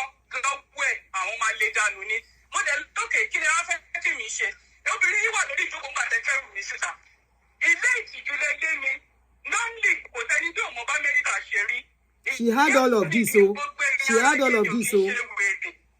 ọkọ tó ná owó ètò gbéyàn kéèlù èmi ni mo yarí ní Nàìjíríà pé sáyìn kan wò ṣẹ́ fún àmọ́ gbà tí mo débi tí mo débi sísẹ́mù Amẹ́ríkà ṣe rí mo padà bẹ̀rẹ̀ sí ní fún Aláàjì Ọ̀kanlọ́mọ ní paycheck mi àti tíṣẹ́ tí sọ̀dí kì í ṣe ó ní kọ́kọ́ mi máa lọ gbóbìnrin olóbìnrin á gbé lọ sí club débi pé wọ́n bẹ̀rẹ̀ sí ní lọ́ra wọn mo lókè ìgbà tí mò ń fún ẹ lówó nìwọ náà jáde lọ ṣiṣẹ́ òun ló fa wàhálà yìí so ó yẹ wá sílé mi nìyẹn ó wá bẹ̀rẹ̀ sí ní bẹ àwọn tájọ́ ń gbé pé kí wọ́n jọ kí wọ́n bẹ̀ mí pé ká máa fẹ́ra padà mo ní èmi ò lè fẹ́ o mo ní ilé ìríra òun ló lé mi tó bá jẹ́ pópò mi jókòó sọ fún mi pé Bọ́lá àbí kẹ́ǹkọ́ báyìí ni mo fẹ́ mo ní mi kì í ṣe wèrè ọkọ tí mo gbé pẹ̀lú ẹ̀fọ́díṣẹ́ ọdún 10 tó yẹ pé àlùtáyà ni tí mi ò jẹ́ torí ẹ̀ kúrò nínú ilé ẹ̀ wọ́n tí mo ṣe máa wá dé Amẹ́ríkà tí mo máa wá ní mo máa wá kọ̀ sílẹ̀ pé it's not done mo sọ bẹ́ẹ̀ fáwọn ará ilé mi mo lókè tó bá yẹ pé nǹkan tó fẹ́ ni pé kí n fẹ́ òun padà ó jẹ́ kí mi náà ṣiṣẹ́ díẹ̀ kí n ní saving. ìgbà ètò ìsọ yẹn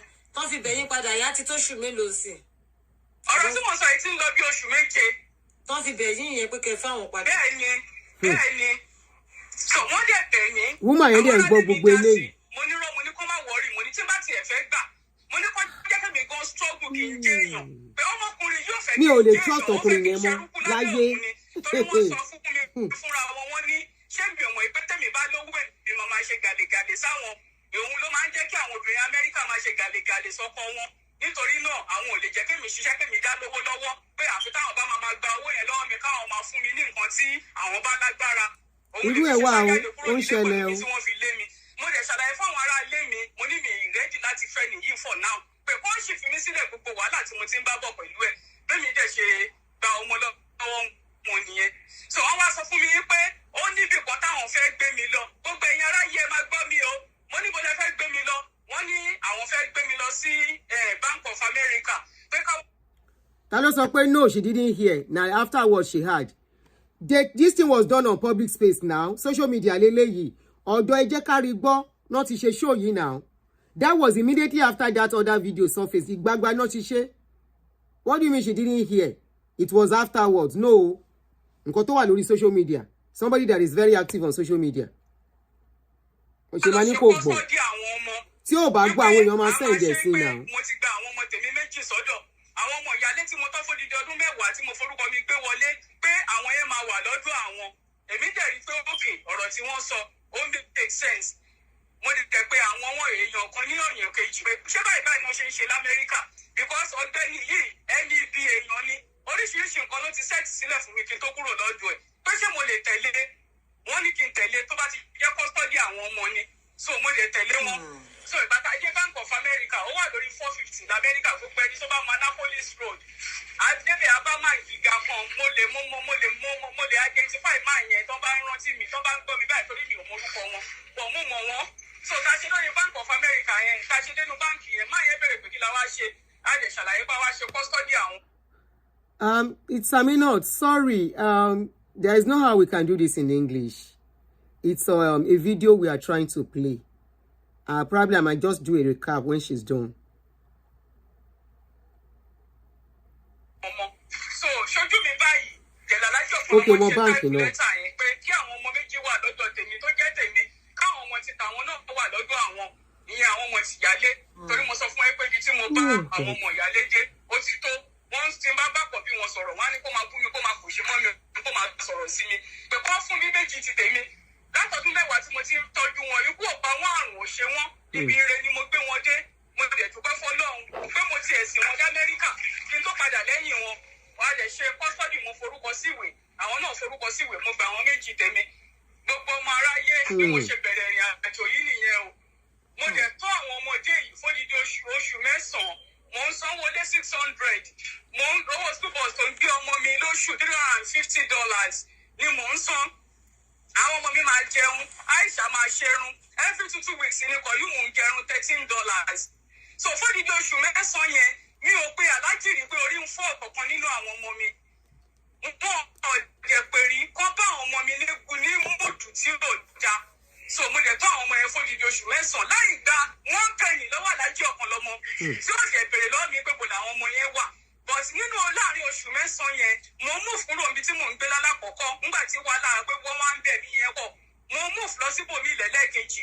Ilé mi tí mo tún gbé lẹ́lẹ́kejì náà wọ́n tún wá síbẹ̀ náà pé àwọn tún wá gẹ̀ẹ́rì kí jẹ́ ká máa ṣe lọ́kọ̀ láyà. Àwọn níbọ̀ mi wà lórí ìdókòó báyìí pé ká máa ṣe lọ́kọ̀ láyà again. Mo ní mi ò lè fẹ́ wọn mọ́ pé yẹ́nì tí wọ́n fẹ́ yìí ìfẹ́ àwọ̀ kí ni wọ́n fẹ́. Olójú kòkòrò ọkùnrin. Tó bá sọ fún mi pé ìyàwó mi jẹ́ ká ṣe báyìí báyìí mi ò ń ṣọmọ tó le débẹ̀. Àwọn èèyàn mọ̀ mí ní Nàìjíríà pé àìtúbọ̀ ọ̀gbà ẹ̀ o mo ń lọ bí mi. Mo ní pọ̀ bí situation yìí ṣe rí nì ẹni tí wọ́n fẹ́ yìí ó lágbára ju tèmi lọ. Àkọ́kọ́ ó jù mí lọ lọ́jọ́ orí. Ẹ̀ẹ́dẹ́gbẹ̀jì ìgboro ni wọ́n ti lórí 17 years l'Amẹ́ríkà. Wọ́n níwèé, èmi kẹ́ni ò níwèé. 17 years as a dead. So close to 30 years. Ó jù mí lọ, ó ní ọdún mẹ́wàá ló fi jù mí lọ. Ẹ̀yin alájà kùdí ìyàwó tó ń ṣe ẹ̀fẹ́ yìí. Wọ́n ní mi ò lè bárú wọn ṣorogún, mi ò níyà, mi ò ní bàbá. Kálájì Ṣàkírù Okanlomo fi mílẹ̀ lórí ọwọ́ mi. So the wife is still about 48, 49.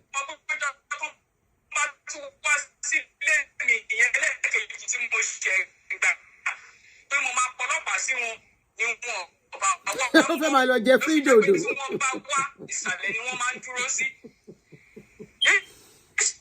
Ọkùnrin. Wọ́n wá sílé mi wá fún àwọn ọmọ. Wọ́n máa ń gé alájà kùdí ìyàwó wọn ìdání. Àmọ́ wọn kì í wọlé torí mi ò ní parọ́ níwájú ọlọ́run ọba ẹ̀dá ṣe ẹ̀dá. Wọ́n máa ń gbéyàwó wọn sísàlẹ̀ nínú mọ́tò ìyẹn ní àlẹ́ ìbọn wọn lọ fún wọn. Ìgbà bí èdè àti ìyàwó máa kíra, ìgbà bí àlè kíra. Kí ló ń tẹ̀lé lọ síbẹ̀ fún? Kí ló ń tẹ̀lé lọ sọ́dọ̀ woman yẹn fún? Anyway, ẹni tó bá fẹ́ kẹ́kọ̀ọ́ ní ẹ̀kọ́ kẹ́kọ̀ọ́. Hello. Hello. Hello. Hello alájà. Hello alájà. Network yẹn ó rí bákan Ó ni. dẹ̀ ti clear. Ṣé ló ṣe ń gbọ́ mi? Wọ́n pè ní kó ṣe wọ́n lára ọmọ ẹ̀ ò yá o. Tó bá fẹ́ bá mi sọ̀rọ̀, abusive one tó máa fi bá mi sọ̀rọ̀. Ó ti clear. Hello alájà, ẹ jẹ́ nǹkan tí yín kí n pè yín padà. Hello. Kí ló ń tẹ̀lé káàkiri fún? Network yẹn fail. Ẹ má bínú gbogbo lẹ jẹ́ kí n pè wọ́n padà. Network yẹn. Hello. Hello. Hello, ìta ló ń sọ̀rọ̀. Hello, salaam alaikum. Wàlékún sọ ìta ló ń sọ̀rọ̀. Sọ̀díkì ló ń sọ̀rọ̀, àbúrò ọkọ ẹ̀ kankan ló ń sọ̀rọ̀. Ẹ jẹ́ ká bá làjà sọ̀rọ̀ kí n pè yín padà. Ẹ jẹ́ n bá wọn sọ̀rọ̀ tó kí n pè yín padà. Ẹ má wọ̀rì, máa pè yín. Ẹ ṣé. Máa pè Mr. Sodiq tẹ́ bá wà lórí ètò. Máa pè yín padà.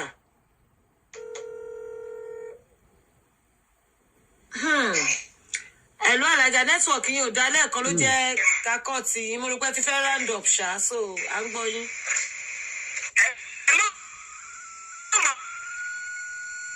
Network yẹn ni. Network ọ̀dọ̀ mi ni olú.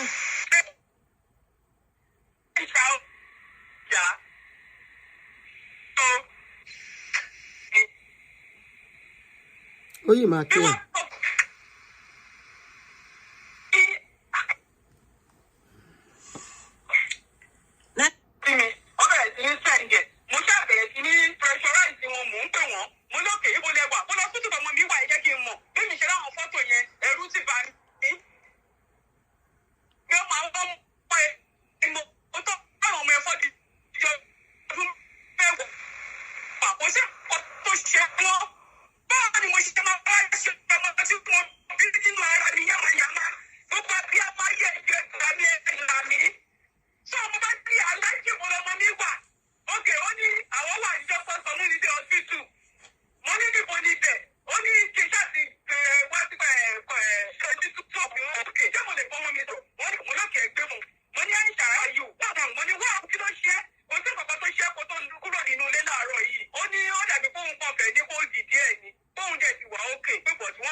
Báyìí ẹ máa tọra yín lẹ́yìn tó ti níyàwó mi.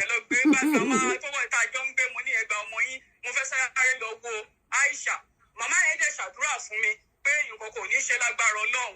Mo dẹ̀ tẹ àdírẹ́sì yẹn mo tẹ̀ sórí Uber. Sọ́ńgbà tí mo tẹ àdírẹ́sì sórí Uber ìgbà tí GPS máa gbé wa, ó lọ gbé wa bẹ́ express. So a lò for like 20 minutes níbi ọmọ náà débẹ̀. Bọ̀ inú Uber ni mo wà. So ìgbà tí máa fi dé hospital yẹn, alájọ fún mi ní nọ́mbà wọ́ọ̀dù ibi tí wọ́n wà. Hospital yẹn tóbi. Nọ́mbà hospital yẹn àti kóòdù ẹ̀ ni wọ́n fún mi. So Uber yẹn dẹ̀ gbé wa débẹ̀, mo dẹ̀ bọ́lẹ̀. Gbogbo abiyamọ ayé ẹ̀ ṣàánú mi o. Mo bá mú nọ́mbà alájìbè. Mo bá bẹ̀rẹ̀ sí ní pé nọ́mbà wọn for like 35 minutes. Alájọ gbé ọkọ mi. Gẹ́gẹ́ ṣe owó wọ́n wà àti wọ́n bá wọn. Network yẹn tún ti ń ṣe bákan mi ìmọ̀ bóyá dọ̀ mi ni. Ìṣẹ̀lẹ̀ jẹ́ pé nọ́mbà Aisha bí n ṣe pé nọ́mbà ọmọ mi nìyẹn fúnra mi náà ni mo ra fún pàdé ọ̀la àti mo ra fóònù ọ̀wẹ̀. So mo bá pe Aisha bí bàbá ẹ̀ ṣe pé ẹgbọ́n mi. Network yẹn bírèkì ni. Network yẹn bírèkì. Mo ti ń gbọ́ yín dáadáa sí. Mo ń gbọ́ yín dáadáa sí. So bí mo ṣe dé hospital yẹn nìyẹn, wọn fún mi ní code number bí tí wọ́n wà. Hospital yẹn tóbi, mi ò débẹ̀ rí láyé mi. Mo bá bẹ̀rẹ̀ sí ní pé wọ́n, mo ṣàpàdà pé nọ́mbà ọmọ mi, àwọn ò gbé tiwọn. Wọ́n wá gbé nọ́mbà ọmọ mi, wọ́n ṣe flag up nìyẹn. Wọ́n kàn bẹ̀rẹ̀ sí ní sọ̀rọ̀ ni. Ó dà pé wọ́n wà lórí aago pẹ̀lẹ́ nìkan, bóyá wọ́n ń rìpọ́ọ̀tù mi fẹ́ nìyẹn. Wọ́n wá ń sọ fẹ́ nìyẹn pé wèrè yá ẹ̀ṣẹ̀ èdè ni. Olórí burúkú yá ẹ̀ṣẹ̀ sọ pé òun ṣẹ̀ èdè bí ni. Wèrè yá ẹ̀ṣẹ̀ ṣe kinní kan ni.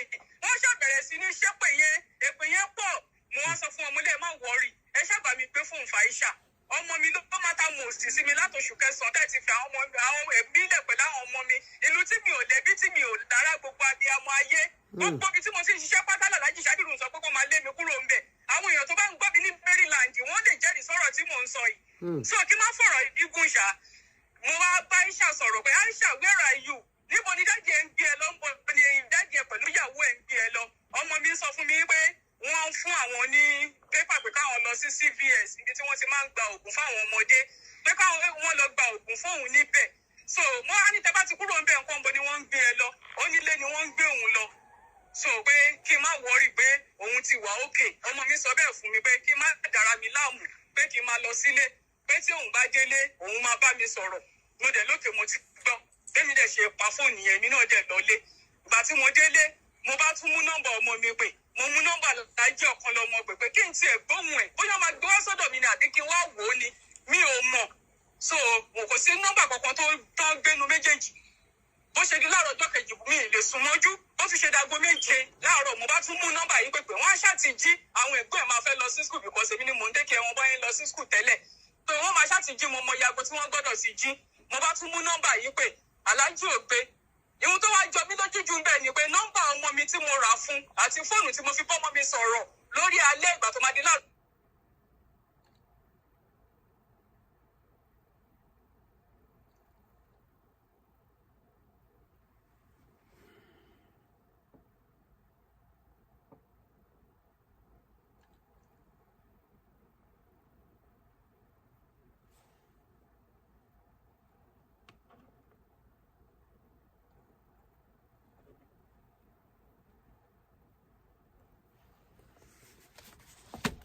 Kí ló ṣẹlẹ̀?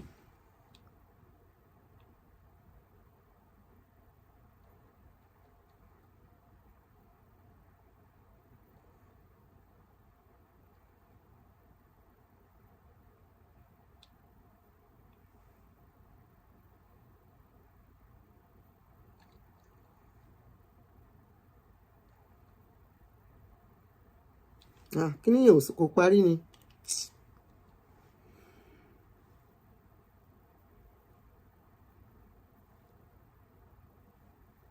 Kò sọ̀rọ̀ mọ́. Anyway, ìwọ̀nba tá a gbọ́ yẹn náà says a lot. So it was after the incident wọ́n lọ gba ọmọ ní gbogbo ilé ìwáyé, and yet she waited. This lady came out to say everything tó sọ. Nǹkan tó sọ náà lọ̀rọ̀ wá fẹ́ jọ, because at the end of the day wọ́n ní message tán rí tán exchange pẹ̀lú woman yìí, tí Ọ̀kanlọ́mọ exchange pẹ̀lú woman yìí ló dájà lẹ̀ láàrin wọn. Òun ló dájà lẹ̀. Ẹ jẹ́ kí n play voice note kankan ẹgbọ́n sìn. I mean kí ni mò ń bọ̀ o. Ṣé yìí wá ń bí? Ẹ jẹ́ n play fídíò kan kẹ́ gbọ́. Woman tó kàn báyìí tó ń pè ní ìyá cassette, ó dà pé mo story yẹn dáadáa. Òun ni mo rí tó ń sọ story yẹn. Ó dà pé òun rè. Nítorí kan tí ẹ wà lé. Mo lanu báyìí nígbà tí mò ń gbọ́. Ọ̀rẹ́ rẹ̀ náà ló sì kọ̀nẹ́ẹ̀tì rẹ̀ mọ́. Àṣàgbà kò ló kọ́. Wàá sọ gbogbo owó yẹn. Rẹ̀ mọ́. Àṣàgbà kò ló kọ̀nẹ́ẹ̀tì. Pápápá ó ti kó sí arákùnrin nínú. ipe òun níwèé ńjọ́ tó máa ṣiṣẹ́ burúkú yìí jọ́ náà wọ́n dẹ̀ pé Okanlomo. Ó dà pé màmá yẹn mọ story yẹn. Ìgbẹ́ nìkan sáà ní dandan òun fẹ́ àwọn ìyàwó rẹ̀ òsì ni ó máa fẹ́ bó bá ti jẹ́ pé tán ń ṣe nílùú ni kò ṣe é. Ṣé ń gbọ́? Torí Ṣé ń àwọn gbọ́? ọmọ Ṣé ẹ̀ ń gbọ́? pọ́nkán tó máa dáhùn tó Ṣé ẹ̀ ń gbọ́? Okanlomo ṣe ń sọ̀rọ̀ níjọ́ náà ó ní kí náà fẹ́ fún un ó ní wọ́n bá òun sọ̀rọ̀ òwe ni ó lóun níwèé Kúdí tó bá jẹ́rọ́ ni já mi Kúdí ìdí tó fi ń lọ ọmọ yẹn gbà mọ́ wọn lọ́wọ́ mọ́ yẹ́ ẹ̀ lọ́wọ́ ó mọ̀ pé ní Okanlomo tó. Ẹ rí nǹkan tí ó ṣẹlẹ̀ yẹn bó ṣe boomerang lé woman yìí lórí nsìn Lady Kudi ipe why tó ń yá tó ń lọ ọmọ gbà that was that first video tá a kọ́kọ́ play o pé why tó ń lá ọmọ gbà mọ́ ẹni yẹn lọ́wọ́ share everything bó ṣe padà sí orí lady yìí sìn Ọlọ́run má jẹ́ àfọwọ́ ara wa ṣera wa. Bí ọmọ yẹn ló máa kúkú gbà pé òun máa fẹ́ ẹ tó bá jẹ́ pé nítorí àwọn obìnrin yòókù ni kò sí tó ṣẹlẹ̀ torí pé kí ni ara ọmọ yẹn ò yá Ọlọ́run sì ti gbàkóso ẹni tó fi mọ́tò kọlù ọ́ ìṣọ́ráǹsì rẹ̀ ló ń lò kì í ṣe ìṣọ́ráǹsì rẹ̀ kì í ṣe ìṣọ́ráǹsì rẹ̀ Okanlomo bá wá gbé ọmọ kalẹ̀ èèlò ló máa gbà fowó ògbọ́mọ kalẹ̀ olóògbówó ó dà kò búrò kí ló gbọ́ sí ipe wọn ni kó máa kọ́ bọ̀ ń bí báyìí o ó ní rárá ó ní tó bá jẹ́ tìwé ni ọmọ bá mi gbé báàgì ló bá dẹ̀ fi páálí hàn ó lóun níwèé ìgbélú Okanlomo ní oníwèé ìgbélú ló wá rí báyìí ó lọ́kọ̀ òun lásídẹ̀ǹtì tán lọ kọ́kọ́ òun sílẹ̀ lọ́kọ́ lọ Kúdí tó bá jẹ́rọ́ ni sọ ń tẹ̀mí pẹ̀lú rẹ̀ ti jọ sọ ni. Àní ṣẹ̀ṣẹ̀ gbé o. Kúdí tó bá jẹ́ pé irọ́ ni níjọ́ tí ó sọ pé Okanlomo ó fẹ́ gba ìyá ọmọ rẹ̀ padà ní Nàìjíríà ló kó àlàyé ètò òṣèlú ní rárá kò gbọ́mọ padà kò gbàyàwó padà wọ́n ń ṣàdúrà fún ìyá Okanlomo ní bá ṣe máa ṣe lọ́dọọdún ọmọ rẹ̀ dẹ̀ ránṣẹ́ pé kí ìyá òun náà wà níbẹ̀ kájọ ṣe àdúrà ìdí nìyẹn mo sì ti pé Okanlomo mo sọ fún ó ní rárá o ó ní bí mo ṣe gbọ́ yẹn gan náà ní gẹ́lẹ́ èmi ni mo pe àbúrò Okanlomo nílé tí mo wádìí ọ̀rọ̀ yìí mo dẹ̀ sọ fún ọ èmi ni mo fẹjọ́ àbúrò Okanlomo sun àbúrò pé ó fẹ́ gba ìyàwó padà kí ló dé tí ò fi bá Kúdí sọ wọ́n dẹ̀ ní rárá o kò sí tó jọ o mo ní jókòó kílẹ̀ jókòó fọ́tò rẹ̀ Kúdí gan ló sẹ́ndì fọ́tò níbi wọ́n ti ń ṣàdúrà Kúdí ló sẹ́ndì ẹ̀ sí mi Kúdí o ti ṣe bó mo wá fi fọ́tò àbúrò ní kódà òun gan rèé àbúrò náà ká ó lóun jókòó níwájú yìí ó lẹ́ni tó bí ọmọ àgbà tó wà ní Amẹ́ríkà yẹn ó lóun náà nì ó dẹ̀ ń tọ́mọ lọ́wọ́ ń gbà yẹn gan pàpà bọ́mọ lówó bọ́mọ ọlọ́mọ sì ni mo rí lọ́wọ́ ẹ̀ ní tá mọ̀ àwọn aláàfáà jókòó àwọn èèyàn pọ̀ nínú họ́ọ̀lù yẹn tó ń ṣàdúrà ọmọ ló sọ fún yẹ ipe dádì làwọn fẹ́ ṣe òkú wọ́n fẹ́ ṣàdúrà fún màmá àwọn òun dẹ̀ fẹ́ bí kó wà bẹ́ẹ̀ ló bá tán obìnrin yẹn tún wá fi nǹkan ránṣẹ́ sí ọ torí Kúdí ò sọ fún mi pé wọ́n fi nǹkan ránṣẹ́ sí ọ. àbúrò aláàjì Okanlomo ló ń sọ fún èmi ìpè kódà ń táwọn tiẹ̀ tún gbé ránṣẹ́ pé kán gbé fún ìyá wọn lọ́hùn-ún o. obìnrin yẹn sáré lọ ra aṣọ ọmọ ìyáálé ọmọ ìyàwó gbogbo ẹ̀ ó di àti tiẹ̀ wọ́n gbé papọ̀ wọ́n gbé wá ní Kúdí bá ní wọ́n gbàbọ̀dè wá o ó ní wọ́n gbàbọ̀dè ránṣẹ́ o Okanlomo ti gbà mo ní kò gbà ń sun ẹkún kódà kò sọ́rẹ́ Okanlomo tí ò fẹ́ jọ sùn níjọ́ náà ó ti rojọ́ ẹ̀ fún àwọn ọ̀rẹ́ Okanlomo nínú Ògo Ìlọrin bíi 3 mo bá tún pè kan nínú wọn mo bá wọn sọ mo ní ẹ dákun ẹ jẹ́ ká ṣe pẹ̀lẹ́pẹ̀lẹ́ kò rí báyìí mi ni mo ná ọ̀rọ̀ síta fáwọn yẹn mo ní kò rí bẹ́ẹ̀ o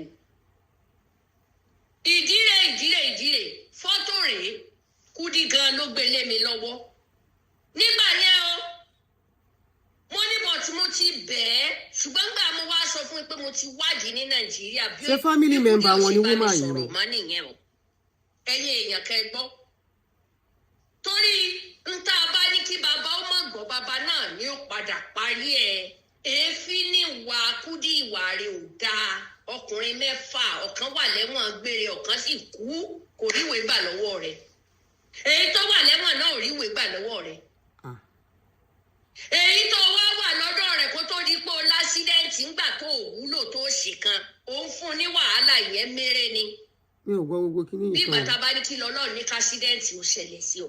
ó wà nílé sóṣà ẹni tó kọ̀nẹ́ẹ̀tì Ọ̀kanlọ́mọ mọ́ ẹ pé torí Ọ̀kanlọ́mọ fẹ́ ṣiṣẹ́ iṣẹ́ ẹyọ kan tí ń ṣe nítorí àwọn ọmọ owó ilé jíjẹ múmu ló kù ó sì lóun fẹ́ ṣiṣẹ́ sí wọn ló dá tó bá fẹ́ ṣiṣẹ́ sí obìnrin kan wà lókè. bọ̀ ìyálé ní kò ṣiṣẹ́ náà. ilé ló ń wà ó lásídẹ́ǹtì yóò lè máa gbọmọ tó bá tún fún lówó ìyẹn náà tún kún bùkátà àti wúmà yẹn kódà àwọn 3 náà wà nínú ilé òun ìyá rẹ̀ wọ́n sì tún gbẹ nìkan sínú ilé kẹ́ ẹ lè bá a mọ bí tí Kudi ya ìyàkuyà sí tó yọ̀lẹ́ sí nílùú èbó kò ṣiṣẹ́ ó wá tó mú yàrá kan yẹn ó tún fi rẹ́ǹtì ó ní bó bá ń gbowó tá bá kọ́ ọmọ tì í lọ́dọ̀ owó yẹn ó tún san díẹ̀ kì í sì so owó tẹ́ fún ẹni tó bá bá yín gbọmọ sọ́dọ̀ lórí àwà ni ìyẹn ló dáa Ọ̀kanlọ́mọ ò fẹ́ lọ́fẹ̀ẹ́ ó lóun ò ṣiṣẹ́ rẹ̀ papọ̀ òun ò ní ṣiṣẹ́ ẹyọ kan mọ́ ibi Ọ̀kanlọ́mọ ti fò mọ́ náà nìyẹn o ní ṣiṣẹ́ 4 mẹ́ta pọ̀ ní èdè bẹ́ẹ̀ ṣe rí wọn l'Amẹ́ríkà yẹn wọn ò ní jókòó iṣẹ́ ni ní Nàìjíríà ní Germany náà ńkọ́ ìgbè mérí pé ó fẹ́ di nǹkan míì kó máa dẹ̀ sí kéèyàn máa tiẹ̀ wá ṣe é rí mọ́ mo yà á jù ú lẹ́ẹ̀lẹ́ fúngbà díẹ̀ kí n sinmi kó tó di pé mo wọ pension ó ṣiṣẹ́ wo àti tọ́jú ilé kódà bó yàgbé àti tábà gan yóò dògùn níbi tí ara tí ó máa kan èèyàn sí torí owó ìgbà míì gan wọ́n pè ọ wá ṣiṣẹ́ kan wà láì wọn ò ní lè dáhùn ẹ̀ ó níbi tí ara bá níyàn dé fún iṣẹ́ ìlú èbó téyìnbó bá ní kó o mọ rẹ́rìn 3 hours òyìnbó ti rẹ́rìn yẹn ó ti rí i pé kò rọrùn ló gbé fún ọ pé òun máa sanwó bẹ́ẹ̀ mo sọ wọ́n fún mi ní iṣẹ́ both of them were bad. He was smarter on a mission to get his papers. 7 hours ní fi dúró níbi iṣẹ́ náà kí nǹkan dúró ni o ẹ wò ó njọ́ kan ṣoṣo báyìí wà láwọn yìí kọ́ mi ní lórí ìdúró ambulance ló wá gbé mi lọ́la ṣẹ́rí ńgbà mo ṣe pápápá mi ì lè sọ fáwọn ọmọ mi débi tí nìkan wo ti ń ṣẹlẹ̀ àbí ńgbà tí bá ń ṣiṣẹ́ nínú òtútù níta gbangba tí snow ń jábọ́ tó bá fọnkún báyìí ẹ̀jẹ̀ ló máa jáde mú ẹ̀ tó bá jẹ́ Nàìjíríà ní àlàpẹ̀tà ní rọ iṣẹ́ ìlú èkó jẹ́bẹ̀ Kudi ìkà ni ọ́ bárakùnrin ṣe tẹ́wọ́ gba Kudi nù ẹ má ní kí ló dé tí n fi ń sọ̀rọ̀ yìí gbogbo ọ̀rọ̀ yìí ọwọ́ mi ló wà Kudi ni Ọ̀kanlọ́mọ nìkan ló kọ̀ kí ò bá mi sọ̀rọ̀ èmi wá pe àbúrò rẹ̀ nílé ó yà Aláàjì Ọ̀kanlọ́mọ lẹ́nu. So is she saying pé bọ̀bọ́ yóò lè ẹ̀bi rárá ní ọ̀rọ̀ yìí. bí mo ṣe rí nọ́mbà àbúrò mo lé mi lẹ́fí ń ṣeré àfi tí n bá fẹ́ gbọ́ nìkan ló kù àfi tí n bá fẹ́ wádìí tọ́rọ̀ bá le èmi á fẹ́ kọ́kọ́ wádìí dáadáa.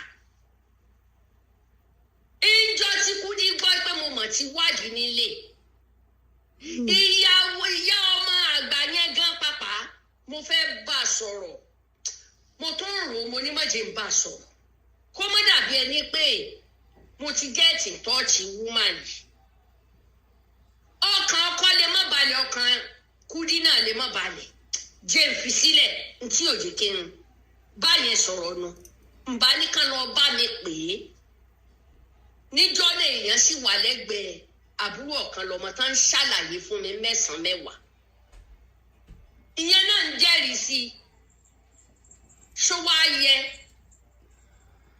ó lóun ò fẹ́ yàwó òun ò rí márì ìgbọ̀kan lọ́mọ sì Can you lọ́sẹ̀ tó please? lò fẹ́ tún nù Your léṣe. music is getting too Wàhálà loud. yóò sọ Turn on the lórí light, nẹ́ẹ̀tì please. tọ́kan lọ́mọ bá rí tó bá ní fídíò yẹn lọ́wọ́ gbé Bàbá mi jáde gbé. toró lòun fẹ́ tún ilé ìṣe kó So jẹ́ she ti ó lè àsìkò mú lọ fún work. Kúdí kó For the jẹ́ last time. tàsìkò ló wí ó dá gbogbo iṣẹ́ tarákùnrin wa ti ń ṣe tẹ́lẹ̀ Ọ̀sán mọ́rọ̀lẹ́. nǹkan èlò ló lọ kódà bí ó It is tiẹ̀ even filẹ̀ 9 fún already. wà láìkí sọ̀nà tó gbé So máa mú lọ wáyé fún work.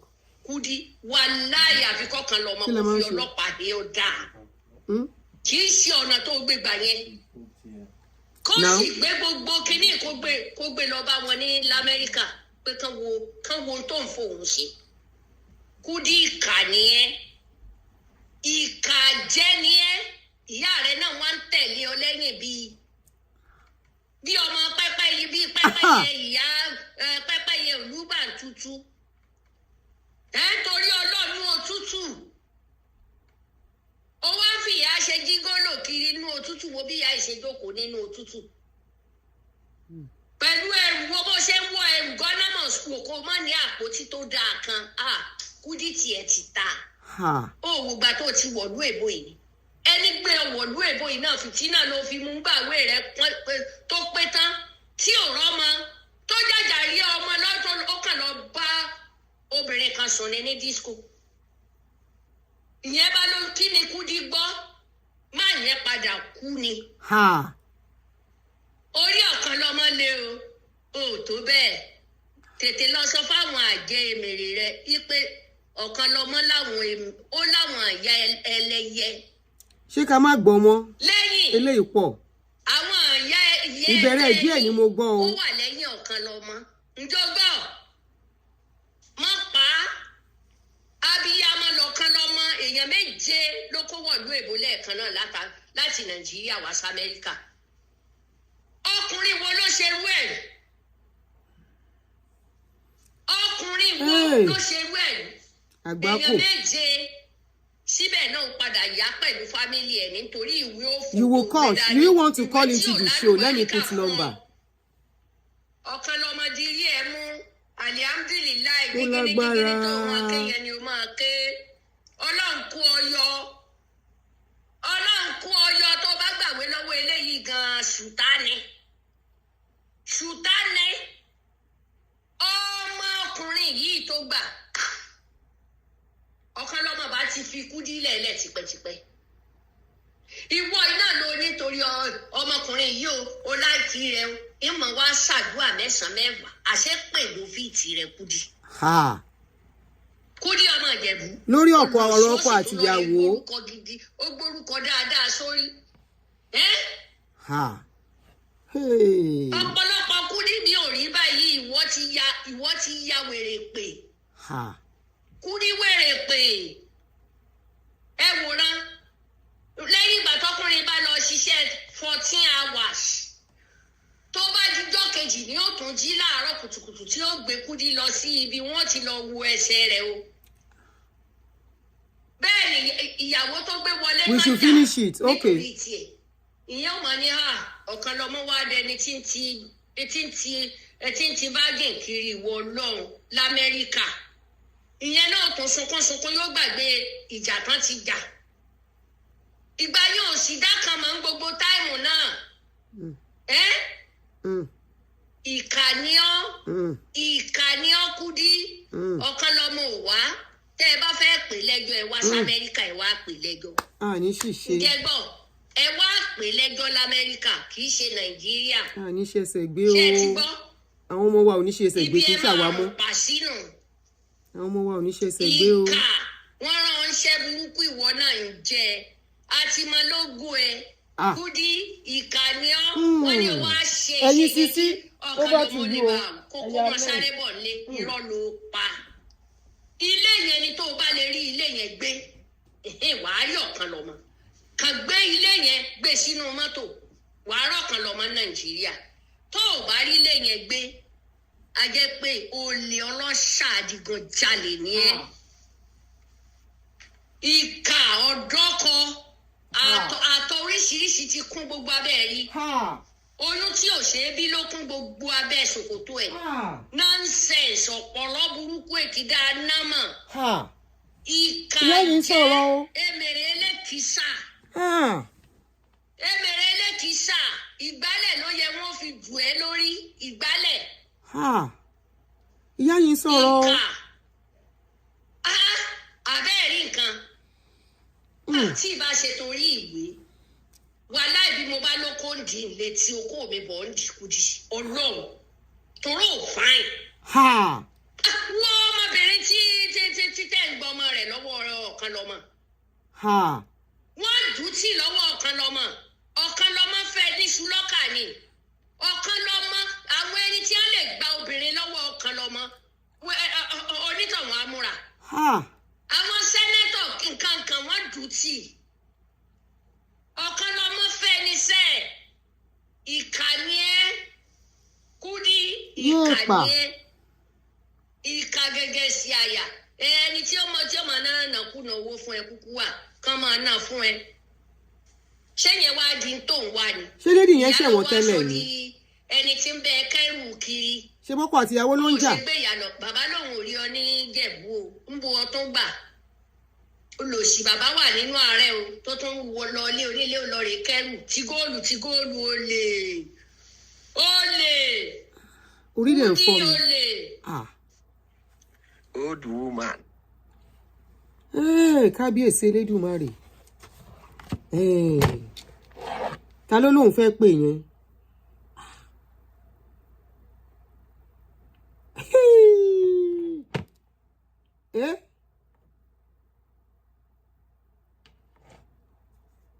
Ọdún àwọn ti dù èyí tá gbọ́ tó.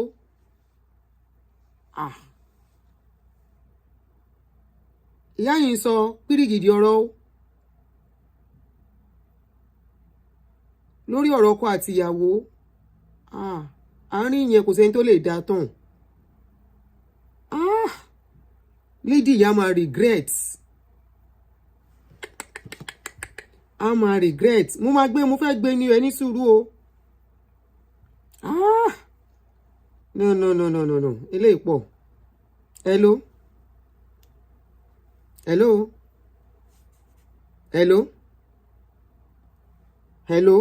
Mo ti gbé. Hello, ẹ káalẹ́ o. Power on. Ṣé kò connect ni? Hello. Okay, bóyá kí n pè padà. Kábíyèsí o. Lórí ọ̀rọ̀ tí èèyàn ò mọ̀ sí mbẹ̀ tí èèyàn ò ń ṣe tí ò ń ṣe polú ẹ̀ gangan ló affect direct. Àti ń gbọ́. Rántí ìyá yẹn ni ìyá kẹsẹ̀tì. Ok. Mo máa ń gbọ́ ìyá kẹsẹ̀tì bọ̀ mi ò mọ mọ́ọ̀chì ń pa wọn. Mo máa ń gbọ́. Ẹ pa kíní ìdí ọjà wọn ẹ̀ ń ṣàlejò náà. Fracas nìyá yìí máa ń ṣe ni bó ṣe ń bú ẹni ẹlẹ́ni tó ń gbẹjọ́rò fún ọkùnrin àti ọkọ tìyàwó. Ṣé wà ń bẹ̀? That's why tó jẹ́ pé ó yẹ kí àwọn máa ẹni tí àwọn máa vent fún tí nǹkan bá ń ṣèyàn. Ok, ṣé lady yẹn máa ń sọ̀rọ̀ fún wọn ni? Ẹ dúró náà, ṣé àǹtí Kúdí yẹn máa ń sọ̀rọ̀ fún màmá yẹn ni?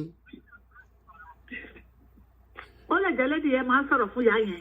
Ok. Ìyá yẹn ṣe sọ gbogbo nǹkan tó ń sọ yìí. Ṣé tún wá rí àwọn àtọ̀kan ọlọmọ àárín wọn gún nísìnyí o? Wọ́n ti jàrí pẹ̀lú ọkọ ọlọmọ nígbà tó ṣe fracas alájà kan báyìí níbàdàn yẹn o. Ẹ wò ẹ fún wọn ní another 1 year. Ẹ gbọ́ tí gbogbo wọn máa tó bọ́ sórí íńtánẹ́ẹ̀tì tí ìyá ìtumọ̀ máa. Èmi ò ń tẹ̀lé àwọn Muslim blogger yẹn bóyá nǹkan tí mi ò ṣe mọ̀ wọ́n nìyẹn. Ọkọ̀ bàlájà Kúdí ló bọ́ ṣe ń ṣe nìyẹn o. Ìyá yìí kò gbádùn cleaner náà ló ṣe ń Germany. Ṣùgbọ́n ọ̀rọ̀ yẹn dùn. Ọ̀rọ̀ yẹn dùn kẹ̀ ọ̀rọ̀ yẹn pọ̀ o. Ẹ máa lọ tọ́jú bébì. Bébì ni ẹ má fi mí rojọ́. Grandma ẹ má fi mí rojọ́. Mo gbé o.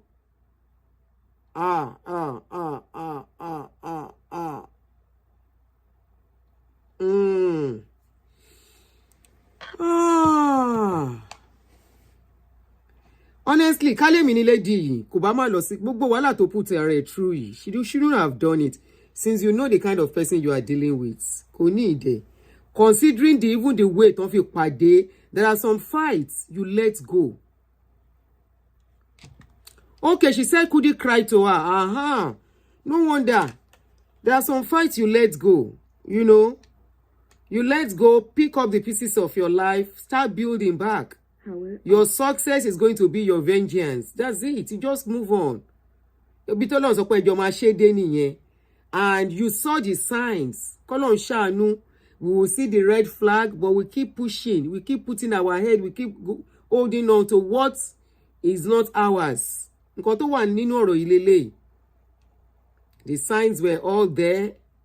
And nǹkan tó ń ṣe mí ni wípé ṣé àwọn tó ń celebrate ara wọn báyìí. Go and see the way they celebrate. When I click, I type their name to try and find out what is going on.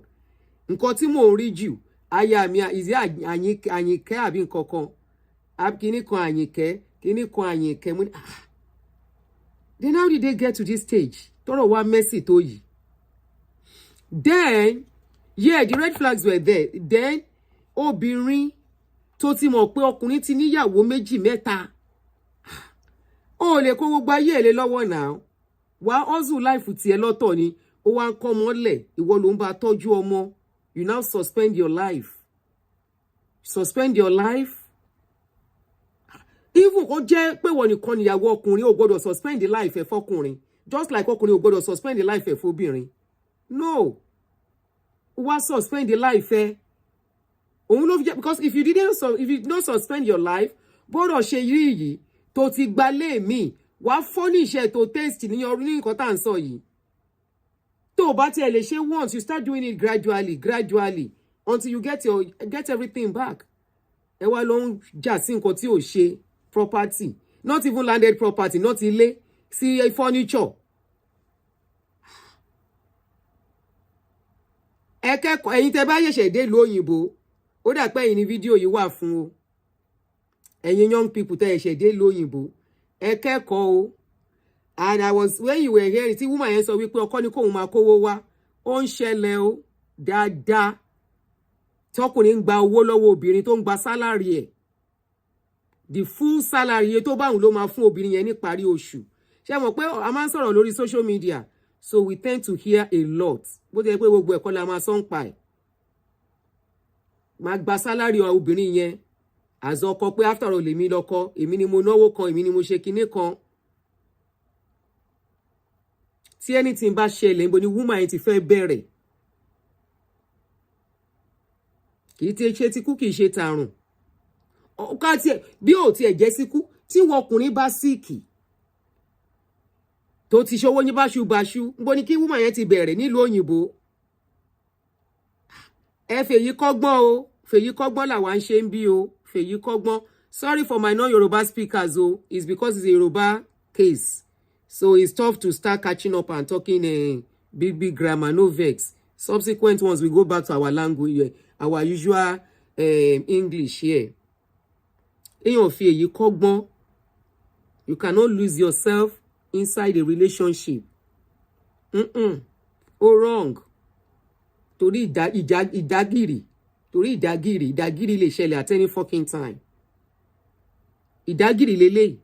Ìdágìrì tó ṣẹlẹ̀ ní sister wa ṣe lọ ń pick nǹkan tí ò yẹ kó pick. Ó gbọ́ ẹrù tó kó yẹn mo wò mú ní kí láǹtí ìfẹ́ fi gbogbo ẹrù yìí ṣe. What does she need all these junks for? Why do you have to go to this? Bọ̀bọ́ yẹn wá mọ́ọ̀kì wọn. And sister mi kó títí tí wọ́n kó water dispenser l'Amẹ́ríkà. Tẹ́ máa lọ gbé kíní pallet omi ní Costco rẹpẹtẹ. Ẹ̀yin mélòó lẹ fẹ́ mu omi? Auntie, why is this story coming up? They've been fighting since 3 days ago, since a weekend. They've been fighting since weekend, seriously again. Everything is on social media. Everything is on social media. Ní ẹni tó yẹ pé ó ti níyàwó, ó dẹ̀ rí nǹkan tó ṣe pẹ̀lú ìyàwó tó wà lọ́wọ́ ẹ̀. Pàṣọ tá fi nà yálé wọn ló wà lájà fún ìyàwó ni. Àwọn tó ń sọ wọn parọ́. Wọ́n mọ̀ nǹkan tó ń sọ.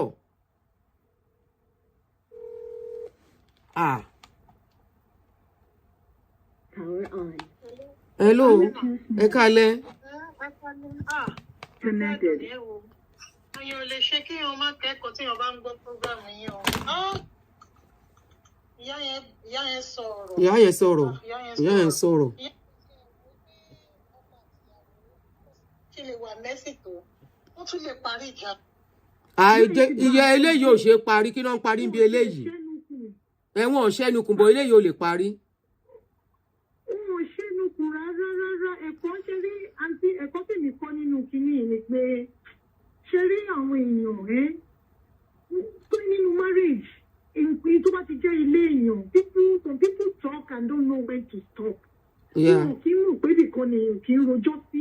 Àwọn tó ń fún woman ilé advice no mess her up. I'm sure some people are giving her advice. Wọ́n wò ìyá yẹn bí àgbàlagbà. Ìyá yẹn lágbàlagbà ìyá tó ń fi monetization lórí social media jẹ́. Does she have a page?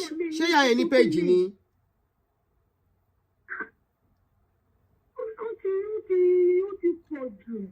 ti pọ̀ jù. Màmá yẹn ti sọ̀rọ̀ jù. Ṣé tó bá já wọn àtọkọ ẹ̀ ló ń jà? Ṣé wọ́n máa sọ̀rọ̀ tó yẹn ni? Ó ti pọ̀ jù náà. Especially for somebody that is bleeding already. Kò dé náà. Ìyẹn máa ń fọ̀rọ̀ sí wàhálà àyàn òun ni. You don't see why. Ṣé sọ̀rọ̀ tẹ́ ẹ sọ pé ṣé ká pa? Èmi ń bẹ̀ mọ́ ń sọ̀rọ̀ mi tí mo wà pa ń tẹ́ ẹ pa ìyá yìí ti sọ̀rọ̀ bàjẹ́. Ọ̀rọ̀ yẹn pọ̀. Àti ẹ̀pá bí mo ṣe ń ṣára nìyẹn. Kódà àgbàlagbà la pè wọ́n. Ọlọ́gbà tí wà lọ́jà. Kórí ọmọ tuntun wọ́. Ẹ má ṣe pọ́nrọ́ fún yín. Alẹ́ àìmọye kéèsì married people tẹ́ ti dá sí lórí social media yìí. Kí n sọ láti bàjẹ́ pé kí nǹkan bàjẹ́. Ẹ máa tún mú ẹ máa fi ọgbọ́n. Ibi tó bá yẹ kẹ́ sọ nǹkan tí ń gbà mí. Ẹ fi ọgbọ́n fún kálukú ní títí ẹ ni. Ẹ̀kọ́ ló sì jẹ́ fún gbogbo àwọn tá a wà nílé ọkọ àtàwọn tó bá wọlé ọkọ lọ́la. Ọkọ máa rojọ́ wọn fáwọn èèyàn mọ́. Rojọ́ fún èèyàn mọ́. Even lady yìí for the step she took, àwọn èèyàn the step this woman took, Sherry, the people we talk to, tí nǹkan bá ń ṣe wá matter a lot. For this step that this lady took to, àwọn kan náà máa ti pé má gbà lọ kó ẹrù wọn náà lọ kó ẹrù wo là ń kó kí la gbé wá sáyé kí la fẹ́ gbé lọ sọ́run. For her mental sake, some things you let go for your mentality sake. Kì í ṣe pé bóyá ènìyàn gbọ́n jù ẹ lọ. For your own peace of mind sake, you will let go. Especially in this America, where you can start from nothing and be something. As long as, how old? 52. She's just 52, I'll be 53. 60-year-old people are still working. Under 6-7 months, you are back on your feet, building things back. Bóyá àwọn kan náà ti pé lọ sí Naija, ó wá ti odidi ó ra ticket l'America. You that went to go and pack what you pack, you now left America to go to Nigeria. To go and pack what? To go and pack what? What is the chair? What is the furniture? What is the TV? It shows you want to fight dirty. Irú àwọn fight dirty yẹn kọ́kọ́ nìyẹn. Because you saw everything. This man, mo bẹ ṣe ra furniture and all that, so, but there are some furnitures you just let go. You forget it. Àwọn kọ̀ọ̀kan wà téyàn o gbogbo nǹkan tó yíwọ àǹtí yìí lọ kó kò ní ìdẹ rárá. Starting from nǹkan tó ń kó níbí. And I'm sure nǹkan tó ń dùn lọ́kàn as bóyá ó ti ná owó irú ìwé tó ṣe ó ṣèwé fún bàbá àtọmọ 4 èèyàn 5. Ordinarily that should be like nothing less than ọwọ́ 5 àti òdo 6 àbódo 5 ni ó kéré jù tí ó bá fi ti fẹ́ sí. Tó bá jẹ́ yẹn lásán ló ń ro a máa dùn pé a máa rántí àwọn tán ti fi lọ pé wàá ṣe máa sanwó tó wá wò wípé tẹ́lẹ̀ wá kó sí lọ́pọlọ tó wá wò pé ọmọkùnrin yìí ìgbà tí wọ́n wá bọ́ta ibi tó ti miss ẹ̀ ni wípé ìgbà tí woman Bọ́lá yẹn bọ́ta yes, nothing less than 50k. Tí woman Bọ́lá yẹn bọ́ta ṣàlàyé wípé wọ́n ń bá wọn jà, on record. Ìgbà yẹn kí ló tún kù? Ìgbà yẹn ló ti yẹ kó rọra pick race, but unfortunately she has deep her head too much. Èwo ni ìyàwó rẹpẹtẹ jẹ́njọ́ ń ṣe, kò ń ṣàkọ́fẹ́, kì í ṣe second one. Ta ló rọra lọ sí registry jẹ́jẹ́, kẹ má náwó sí. Nǹkan tí yóò bá náwó púpọ̀ sí wọn bá ló ń dùnyàn mọ́. Irú $75,000 yẹn, lọ wálé kan fi rà, fi bí investment. Kẹ lọ wálé rà. Kẹ ti máa gba rent ibẹ̀, investment nìyẹn. Ẹ wá fowó ṣe party. Nǹkan tó ń dùn sister yìí pọ̀, owó tó lọ́pọ̀. Bọ̀ kò bá ti àwọn nǹkan tó fẹ́ kó yẹn bí ìgbà tó lúwẹ̀ rí dínkù láàrẹ̀. L'Amẹ́ríkà ẹ wá lọ ń ṣa ilẹ̀ bí ẹni tó ń kó scrap ní Nàìjíríà. Ẹ̀kọ́ leléyìí ò fèyí kọ́gbọ́n ni o. Àdá wọn lẹ́bi ò tó ra láàrin àwọn méjèèjì tán. Ọkọ rojọ́, ìyàwó rojọ́, àmẹ́ni àmọ̀dí ẹ̀ tán. Ṣùgbọ́n ìjà yìí dẹ́tì. Ìwọ̀nba lítú kíní ta lè píkì níbẹ̀. Obìnrin kan pàdé ọkùnrin kan. Ọkùnrin yẹn ti níyàwó. Ó ti níyàwó méjì kan tẹ́lẹ̀. Ó wá lóhun fẹ́ fẹ́ ẹ. Ó wá farabalẹ̀, ó kó gbogbo ara sí. Ṣé ọkùnrin bá ti ń di obìnrin 4 ló bímọ fún mi. Obìnrin 3 ló bímọ fún mi. Ẹyọ kan péré ni mo fẹ́ nínú wọn o. Rọ́ọ̀nù o, bó o bá dẹ̀ rọ́ọ̀nù kó take it easy. The same thing tó bá jóbìnrin náà. Ọkùnrin 3 ni mo bímọ fún. Bàbá wọn, kí mistake ló wáyé nìkan ni. Kíní kan ló wáyé nìkan ni. Rọ́ọ̀nù o. Nǹkan kan ló ń ṣẹlẹ̀.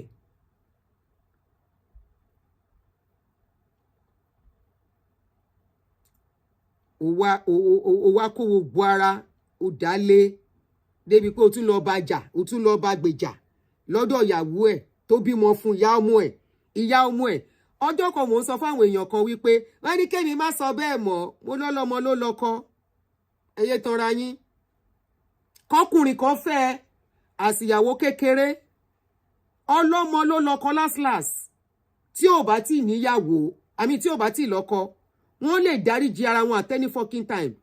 Káwọn ọmọ dá sọ̀rọ̀ pé we want you to come together. We want you to back together.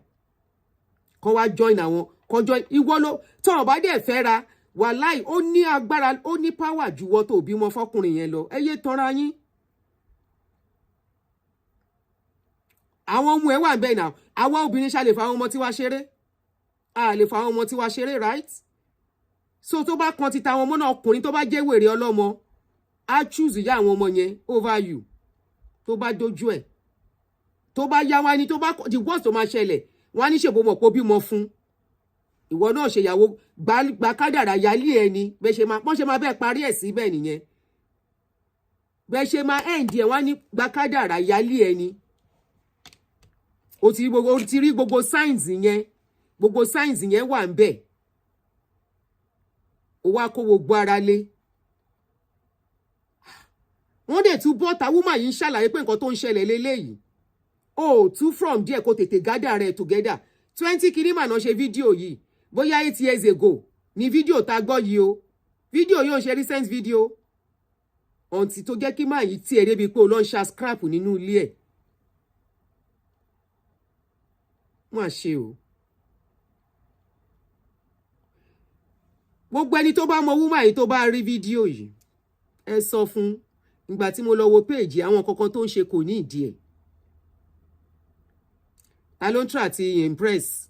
Ta ló ń try àti sọ fún wípé òun wà happy? Ta ló ń try àti sọ fún wípé kò sí nǹkan tó ń ṣe òun? Kò ní ìdí ẹ̀. There are times you move in silence. Kò fi get ara ẹ̀ together. Then you come out later. Because mo rí pé she too wants to fight back to back. You just mess up your mentality by doing that. Not only that. Pẹ̀lú gbogbo ilé ọkùnrin wo ló máa tún fẹ́ kẹnu sí ẹ? Tán rí pé wà tí ẹni tó fílẹ̀ tẹ́lẹ̀. Ẹjọ́ ń bára yín jà on social media. Ẹ lọ back and forth, back and forth, back and forth. Of course, everyone pẹ̀ tí mo pẹ́ jà. Go silent. If he doesn't want to keep quiet, let him continue. You've lost too much already. àfi tó wá pẹ́ fẹ́ fi ṣe wípé ẹjọ́ máa destroy ara yín lókun tí ò bá ti ń ṣe yẹn òtí ọba lóun fẹ́ fẹ́ destroy ara yín tó jẹ́ èèyàn kan ló destroy inú ẹ̀yin méjèèjì and who is going to be nobody knows.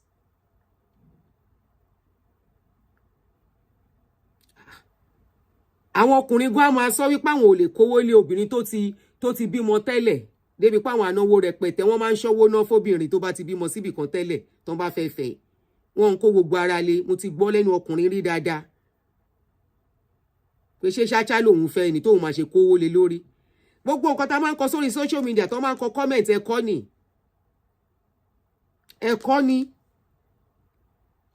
comment wàá mọ mind ẹlòmíì wàá mọ mind àwọn gender mi pé àwọn lè bá ìmọye ọkùnrin obìnrin sùn tóbìnrin ò ní fojú àkúbèwò wọn tóbìnrin bá ti pé méjì àbí ọkùnrin bá pé méjì or mẹ́ta lọ́wọ́ obìnrin wọ́n ti fún lórúkọ pákúbè ni gbogbo adẹ̀ làkúbè àtọkùnrin o àtobìnrin o àkúbè everybody ọjọ́ tó bá ti jábàálẹ̀ ẹ ló ti kúrò ní ṣáṣá ló ti dàkúbè ló ti di second grade àbí grade kíní kan wọn ń pẹ́ fóbìnrin lórúkọ obìnrin tó bá jẹ́ kán fóun lórúkọ ni obìnrin tó bá gbà kán fóun lórúkọ tó bá rìnrìn kán fóun lórúkọ àwọn ìrìn kan wàá rìn with pride wàá gbé orí ẹ̀ sókè ẹni yẹn gò ní lè bú ẹ because o fún l'opportunity àti rubbish ẹ o fún l'opportunity àti drag ẹ. It's very unfortunate, very very unfortunate, you know, because ká ní ó jẹ máyì ó jẹra wọn lówó ni ìyẹn ò lè ẹ lọ court but owó tó rà gbogbo owó tó lọ kò ń ṣe owó tó lè claim padà. I'm sure pé nǹkan tó ń ju sister yìí nìyẹn kò ń ṣe owó tó lè claim padà gbogbo owó yẹn ti lọ. She looking back, she will be like, I messed up. I messed up big time. She will have looked at it as, I shouldn't have done this. Wọ́n dẹ̀ sọ fún mi o, èmi ni mi ò gbọ́. I saw the signs.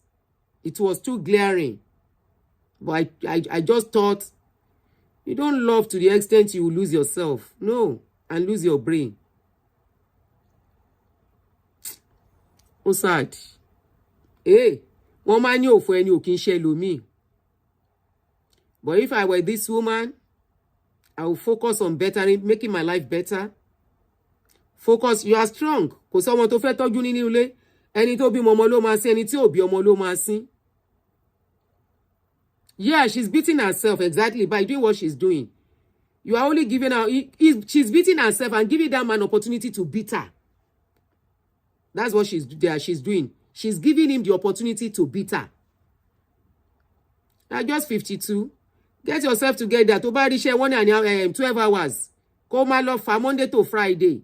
Saturday, o lè ṣe bóyá bí some few hours. Kó fi yókùn sinmi Saturday and Sunday. Before you know it, everything máa padà sípò. America la wà yìí. Everything within a year ó pẹ́ jù. Ibi tán ti máa rí ẹ̀gan wọn ní believe ẹ̀. Kó ṣe ní ilé ẹ̀ kínú ẹ̀ dùn kó jáde kó padà sínú ilé yẹn kínú ẹ̀ dùn. Wá lọ ń bá kó lọ ń kó nǹkan tí ó yẹ kó kó. Tó yẹ kó ṣe báyìí délé má wo bẹ̀ kó máa kó lọ gbogbo nǹkan tó gbà kó jẹ́ kó lọ. Kò sí wàhálà. Ó ti use ẹ. There are some people tó bá use your talk kò sí nǹkan tó lè ṣe other than herself. Okay, ó use me. Kò sí wàhálà. I hope she won't be listening to friends because àwọn ọ̀rẹ́ kan wà wọ́n máa tìyàn or àwọn kan wà advice tó máa fúnyàn advice tó máa fi ridicule yàn ni. Advice tó máa fi ridicule yàn ni. So unfortunate and so sad. Ẹ̀kọ́ leléyìí o gbogbo ẹ̀yin yọ̀ǹgọ̀ obìnrin gbogbo ẹ̀yin yọ̀ǹgọ̀ ọkùnrin gbogbo àwọn tó ju ìwé bẹ́ẹ̀ bá fẹ́ ṣèwé fún yàn ṣé ẹ fẹ́ ṣèwé ẹ ti wẹni tẹ fẹ́ ṣèwé fún tẹ fẹ́. Unfortunately eléyìí tí ẹ wà glaring this is too a glaring a case àti ẹ̀ mọ àwọn kan wọn ò fẹ́ yàwó rí wọn ò fọ́kọ́ rí so irú àwọn yẹn lè má ṣe predict easily pé intentions wọn lélẹ̀ bọ́ ẹni tó ti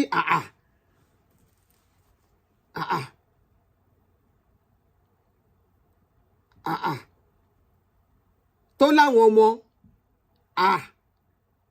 owó burúkú gbogbo ọ̀rọ̀ tá à ń sọ ibi 100 and something ló lọ tàbá ní kàkà mí ní méjì àrẹ tí sọ míì tó jẹ́ pé nínú ilé yẹn òun ló máa ra nǹkan wá sílé ńgbà míì tí wọ́n máa jẹ everybody ló dẹ̀ máa jẹ kò tí ì kan wípé òun ló ń kó àwọn ọmọ yẹn káàkiri gbogbo picture yẹn wà lórí social media nígbà tí mo google ẹ̀ ṣáànà àbálẹ́ àná kọ́ ni mò ń wò pé ká sọ̀rọ̀ díẹ̀ lórí ẹ̀ òun ló ká àwọn ọmọ yìí káàkiri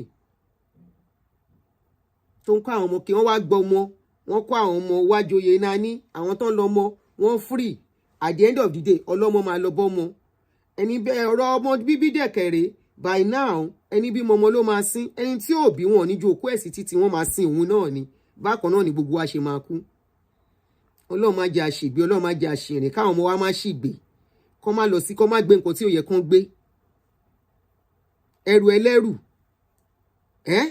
ẹrù tiẹ̀ ti wúwo tẹ́lẹ̀ o tún wá lọ gbé ẹrù ẹlẹ́rù times 3 ọkọ ìyálé kejì ìyálé number 1 ìyálé number 2 ìwọ nìkan wá gbé sáyà ìyálé number 1 níbi tó wà ó ń flẹ́ńjọ̀ ìyálé number 2 wà níbi tó wà ó ń flẹ́ńjọ̀ wọ́n wá kó gbogbo ẹ̀ sí wọ láyà mọ́mì ìgbà tó dójú ẹ̀ àwọn ọmọ ò lọ sí kóòtù pé òun ṣe mọ́mì àwọn sorry I'm not trying to make her sad o wọ́n lọ sí court then àwọn wo ni woman yìí ń bá rìn tí wọ́n advice ìgbà tó ti ń dé stage kan tó ti wọ́ bíi 46 mo rí fídíò kan ṣé mo rántí record fídíò yẹn máa wò mo máa fẹ́ ká sọ̀rọ̀ lórí fídíò yẹn fáwọn obìnrin náà ní fídíò yẹn tí wọ́n advice pé at this stage lọ wá bó ṣe máa ṣe surrogacy àbí kó lọ wá bó ṣe máa ṣe adoption ti ń rẹ́ nísìn kì í ṣọ̀rọ̀ 15 years now and you have the money here in America instead of that èyí tó fi lọ fẹ́ ọkọ tó lọ fẹ́ ọkọ àkúbè ọkọ tó ń pè lákúbè yìí méjèèjì làkúbè tó lọ fẹ́ akọ àkúbè ó tiẹ̀ ṣe síbi tó dáa ẹni tó ń pè yàn kan lákúbè ìyálé méjì nìwọ náà nínà kó tó fẹ́ woman yìí ìwọ tó jẹ́ wípé tó wà l'Amẹ́ríkà tó lówó ẹ lọ́wọ́ ó gba nàìjíríà lọ kó lọ ṣe adoption kó perfect papers kó gbọ́mọ yẹn wọ bí nǹkan táwọn èèyàn ń ṣe ń sìn tọ́lẹ̀ tí ń ṣe tipẹ́ àwọn òwò náà léjì yìí bá rìn ṣé dáhùn tíyàn bá ń bá rìn ó má tà gan tó bá ń báwọn èèyàn rìn tó jẹ́ pé ẹgbẹ́ kẹkàn máa lọ patí tẹ̀ nílé bára yín sòótọ́ ọ̀rọ̀ kò sí nǹkan tíyàn fi ru friendship bẹ́ẹ̀ yẹn ṣe àwọn friends tó yẹ pé tó máa rí wípé ìdùnnú ibi tó wà lélẹ̀ wọ́n á pè ẹ́ jókòó ọ̀rẹ́ jókòó síbi kí ló ń wo kí ló fẹ́ máa ṣe ṣé bó ṣe fẹ́ máa wo rẹ̀ lélẹ́yìí ṣe léyìí náà àbí bí wọ́n dẹ̀ bá sọ tóun wò pé bóyá kójú má tì wá òun sáré kójú má tì ẹ̀ eré kíní wá lò èyí tó wá ṣẹlẹ̀ yóò wá kọjá ojú títì báyìí nǹkan tí máa ń sọ ni pé decision you make for your life for your own happiness is nobody's business as long as tó o bá hurt anybody in the process nǹkan tí mo fẹ́ ṣe yìí bójó kó ni okó yìí ni mo fẹ́ dó bóyá lóye fún mi lóyún is your own decision as long as tó o bá pààyàn kankan lára tó o pèèyàn kankan lẹ́kún àbò kó bá yéèyàn kan jẹ́.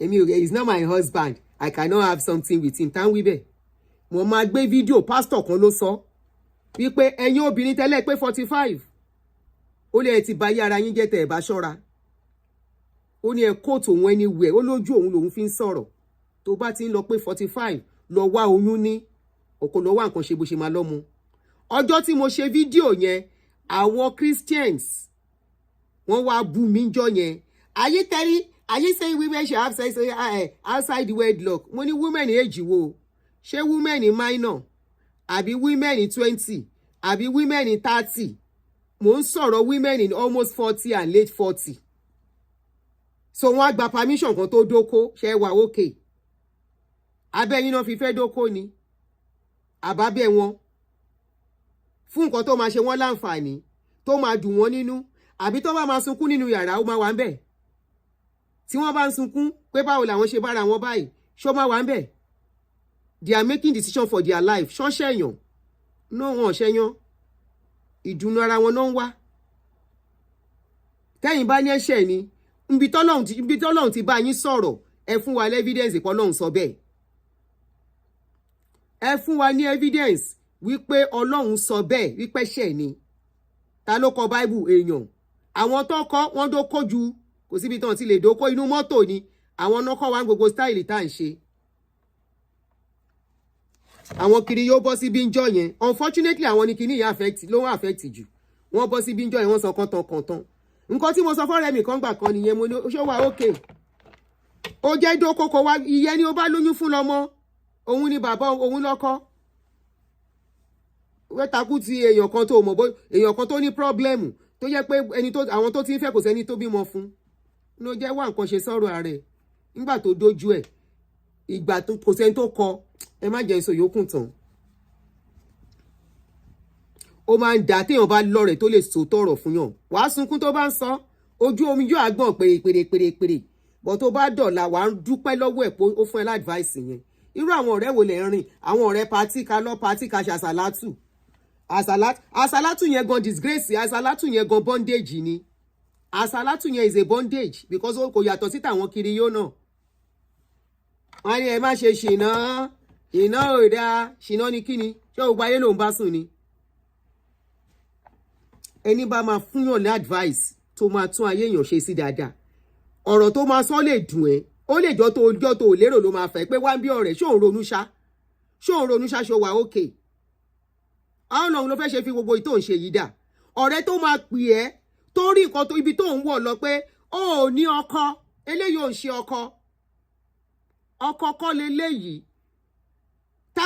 ọ̀rẹ́ mi á make sure pé òun dàrin yín rú wípé eléyìí máa bà tiẹ̀ jẹ́ ni á tètè make sure kó tó di pé ó bá yé ẹ jẹ tán wàá wá rí létà wàá máa dúpẹ́.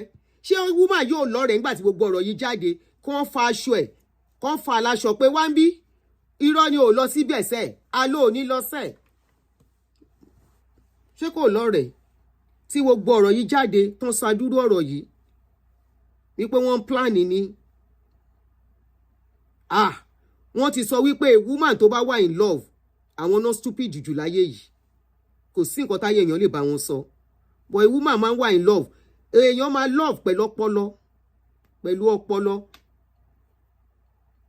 tó bá ti notice wípé ibi tó ń lọ yìí thank you be very careful at your vulnerable time.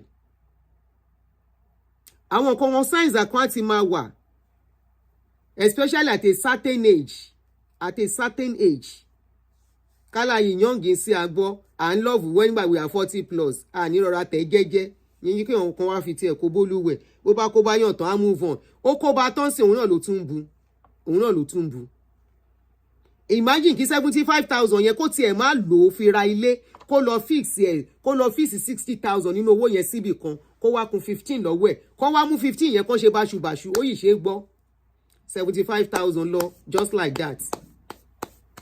Ṣẹ̀rẹ́ tó bá wà nílé ayé yìí tí ò bá dájú last time tí mò ń sọ mú ní tó ò bá burú ò lè ráyàn lọ láyé yìí àìburú ẹ̀ láyé máa fi ba tiẹ̀ jẹ́ wọ́n á ba tiẹ̀ jẹ́ wọ́n á tún fi bú ẹ.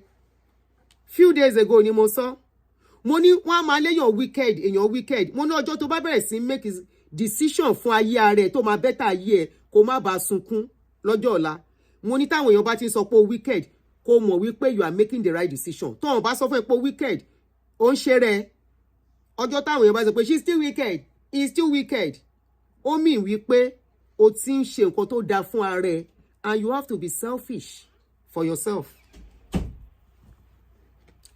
Ọkọ mi ò dá bá mi bu omi. You have to be selfish for yourself.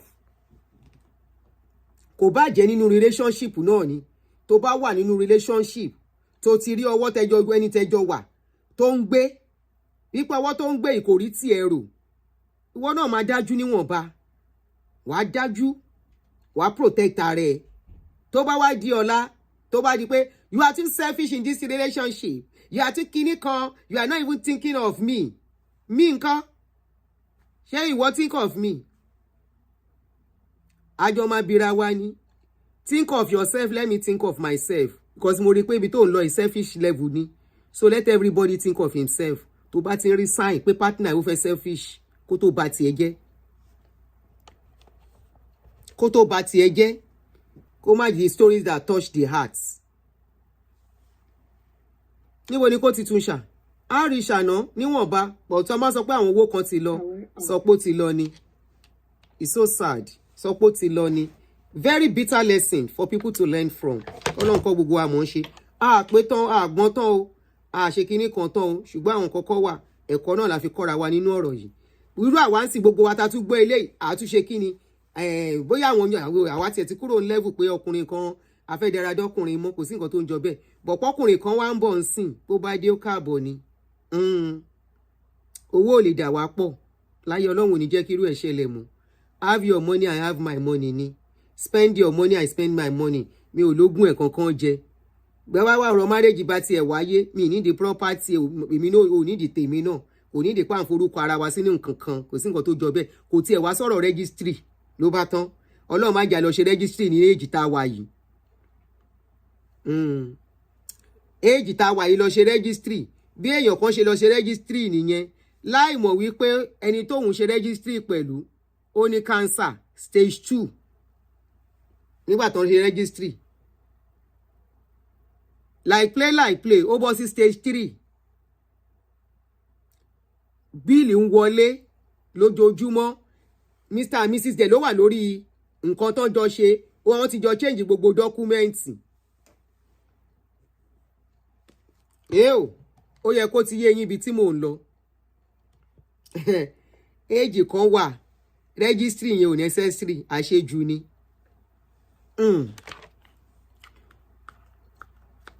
Ẹ má bínú o àṣejù ni ó bá ti ń dológun registry ní èjì kan kò ní ìdìmú ẹ jẹ́ àjọ máa dóra wa ìyẹn náà ti wà òkè ní réṣù ní fi ọjọ́ ogbó lásìkò tó yẹ ká sinmi ká máa relax ká wá tún gbé wàhálà sájà wàhálà téèyàn kan ti fà sínú ayé ẹ̀ ńgbà tá a sí ń bẹ̀ fún everybody ni it could be the woman it could be the man wàhálà téèyàn kan ti fà sí ilé ayé ẹ̀ ńgbà tó olúwe ò sí ń bẹ̀ olúwa wá tún kó wàhálà yẹn láwọn ọmọ tó bí lọ́rùn a máa di wípé your daddy is not okay kì í ṣe daddy wọn a máa di pé is not okay àbí your mommy is not okay kì í ṣe mommy wọn àwọn ọmọ tó ẹ̀ṣẹ̀ ń fà tó ń manage ayé wọn wọ́n wá ṣé wọ́n á gbé bùkátà ẹ̀yin méjèèjì àwọn ọmọ ẹnìyẹn dẹ̀ wá ń bì kan ńgbẹ́ bá pè wọ́n because bàbá àbí ìyá wọn ti lọ fẹ́ ẹlòmíì ṣé rí ọ̀rọ̀ marriage yìí tó bá dé stage kan ó gba èrò ó gbèrò gidi ó gba kí ni serious èrò Ọlọ́run má jà kíkà àbámọ̀ bẹnu Ọlọ́run má jà fọwọ́ ara wa ṣera wa á wá di wípé báwo mo ṣe débí kí ni ẹ wo ẹ jẹ́ máa lọ kí n tó sọ nǹkan tí ò yẹ kí n sọ ẹ jẹ́ máa lọ ó dàárọ̀ a sì sọ mi ìwà ṣọ́ láàárọ̀ ọ̀la pàríra nírọ̀lẹ́ ọ̀la ṣe ti gbọ́ ẹ̀yin tèmi oorun ayọ̀ la máa sun o ta ló sọ pé even social security benefit náà ńkọ́ no need for any registry marriage after 50s o sister mi ẹ jẹ́ kán ṣe marriage registry o ṣé wọn pẹ́ lómi ìyá òrùka yẹn oúnjẹ wọn ọ̀wọ́ rí ẹjọ́ ń ṣe o àtọ kí máa tí close kẹ̀ kí máa stop Tọ́pẹ́ kí ló dé jẹ́ ń lọ mo ti try this is 2.5 hours ọkọ mi jọ Queen Esther ó dàárọ̀ mo ti try ara ń ro mi jọ orí ohun mi gan ti change ó ti rẹ̀ mí ẹ̀kọ́ lélẹ̀ fún ẹ̀yin younger ones irú àwa àwọn ọmọ lẹ́yìn ká tún bá sọ̀rọ̀ but àwọn ọmọ àlè ìlú òyìnbó náà wà wọn àwọn ti gbọ́n wọ́n gbọ́n ju àwa lọ àwọn Mrs Madokoku ṣó nígbà tí èèyàn bá márì kó tó dóko ni onídà tí márì kó tó dóko náà èèyàn onídà tí márì kó tó dóko wáyé tẹ́lá sọ pé ìgbà tẹ́ bá márì mọ̀ pé àwọn ọkùnrin kan náà wà wọn ò fẹ́ pamínkù something honestly wọ́n wà o kẹjọ wà bẹ́ẹ̀ yẹn tẹ́ wọn lọ́rùn bí ẹ bá ríra kẹ ríra àwọn náà dẹ̀ fẹ́ expenses wọn ò fẹ́ stress wá kí mi lẹ́ẹ̀kọ̀ọ̀kan tó bá lè bá mi ṣọbẹ̀ sílé kó máa lọ níjọ́ a bá ríra kájọ kó fára wa dáadáa òun náà wà fún. Hello, my sister. Sis mi mò ń gbọ́ yín mà. Ẹ ẹ bá wa ló àjọ dáwọ yẹn tẹ bá pè ẹ máa pa kínní ẹ ọkẹ ló wà.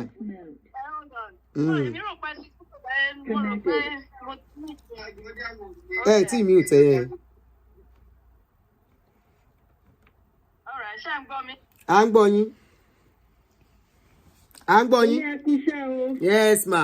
bẹ́ẹ̀ ṣe make sense bẹ́ẹ̀ dẹ̀ lẹ́ ń pa mí lẹ́rìn torí ọlọ́run ló lẹ̀mí yín o. àmì o ló lẹ̀mí gbogbo wa. èmi ò mú o pé bóyá nítorí mo kàn stumble on it ni mo wá ní ọ̀dọ́ mi kọ́ mi ò fẹ́. ok. mo sì lè rí yín bá sọ̀rọ̀ o. all right ma. yes ma. àwa pẹ̀lú yín o. àmì. bí kíní ẹ ṣe ń jẹ́ mi lára bẹ́ẹ̀ mo tún rẹ̀ mo ní ìyá ètò ti di comedian lélẹ́yìí.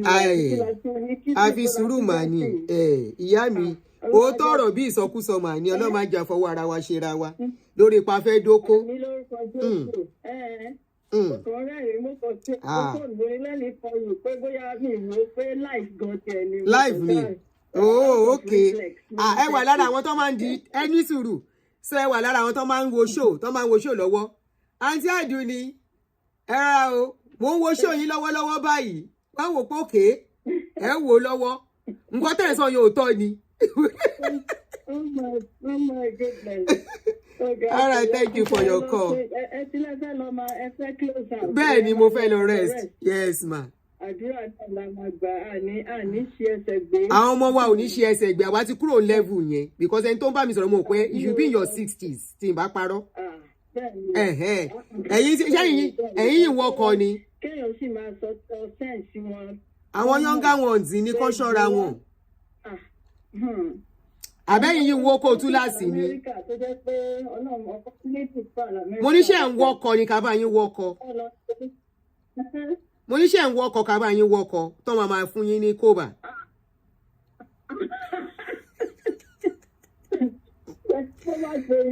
Ó dára wọ́n sá lọ. Ká bá wẹ́yìn tó máa fún yín kóbà. Oh my goodness. Ó dàrọ̀. Àbí náà. Ṣé ká bá mọ́ mi sí wáyé tó máa fún wọn kò bá? Ṣé rọ̀rọ̀ kìíní tá à ń sọ yìí? Àwọn tó ń dàgbà jù wá lọ, wọ́n yìí lè fall victim. I'm telling you. Kò sẹ́ni tí ó lè fall victim o, nǹkan tó ṣẹlẹ̀ sí woman yìí. Kò sí o. Ọlọ́run má jà pàdé smooth operator. Téèyàn bá pàdé smooth operator, ọkùnrin, obìnrin bọ̀tọ̀ ọkùnrin ló pọ̀ sí jù. Ó bá lọ pàdé smooth operator ọkùnrin. Àwọn smooth operator ọkùnrin tó bá lọ pàdé wọn, irú wọn náà máa ń gùdì ní bẹ́ẹ̀dì. Ẹ jẹ́ a lọ sùn. Báwa ṣe wà yìí, dáńfó gedegbe ni. Ọlọ́run má jẹ́ n tún kó sínú wàhálà mọ́. Mi ì rí wàhálà tẹ́lẹ̀ ó dèjì mo fẹ́ lọ fi wọ́ wàhálà mo ya sá mo yọ̀ǹda mo ya sá àlàáfíà bá dé láti gbà náà. Oorun ayọ̀ la máa sùn o. Very wonderful evening everyone. You know Adunni cares. Night. Yorùbá space tó bá ń wo show mi ò gbọ́dọ̀ kó show mi o. O gbọ́dọ̀ gbé show mi. Tó bá yìí wà ń bí tó bá gbé òun wá wàhálà ó dàrọ̀. Tèmítọ́pẹ́ mi ó dàrọ̀ everybody. Àǹtí Nímọ́tà ó dàrọ̀ mà. Àǹtí Bọ́lá Queen Esther ó ti lọ. Good night everyone. Kíní kan Baltimore ó dàrọ̀ gbogbo yín ó dàrọ̀. Evni good night. Ìdẹ̀ra good night. All right, night everyone. Night. Ọmọlé mọ́ǹpì. Night. Oorun ayọ̀ o. Oorun ayọ̀ la máa sùn o. Rose. Ó dàárọ̀ o. Mo pa àwọn tó ń ṣe Yorùbá ti fi wálẹ̀. Vivian V ti máa lọ látẹ̀ nǹkan. Idris náà gbọ́ kí ni ó ṣe wow. Bye.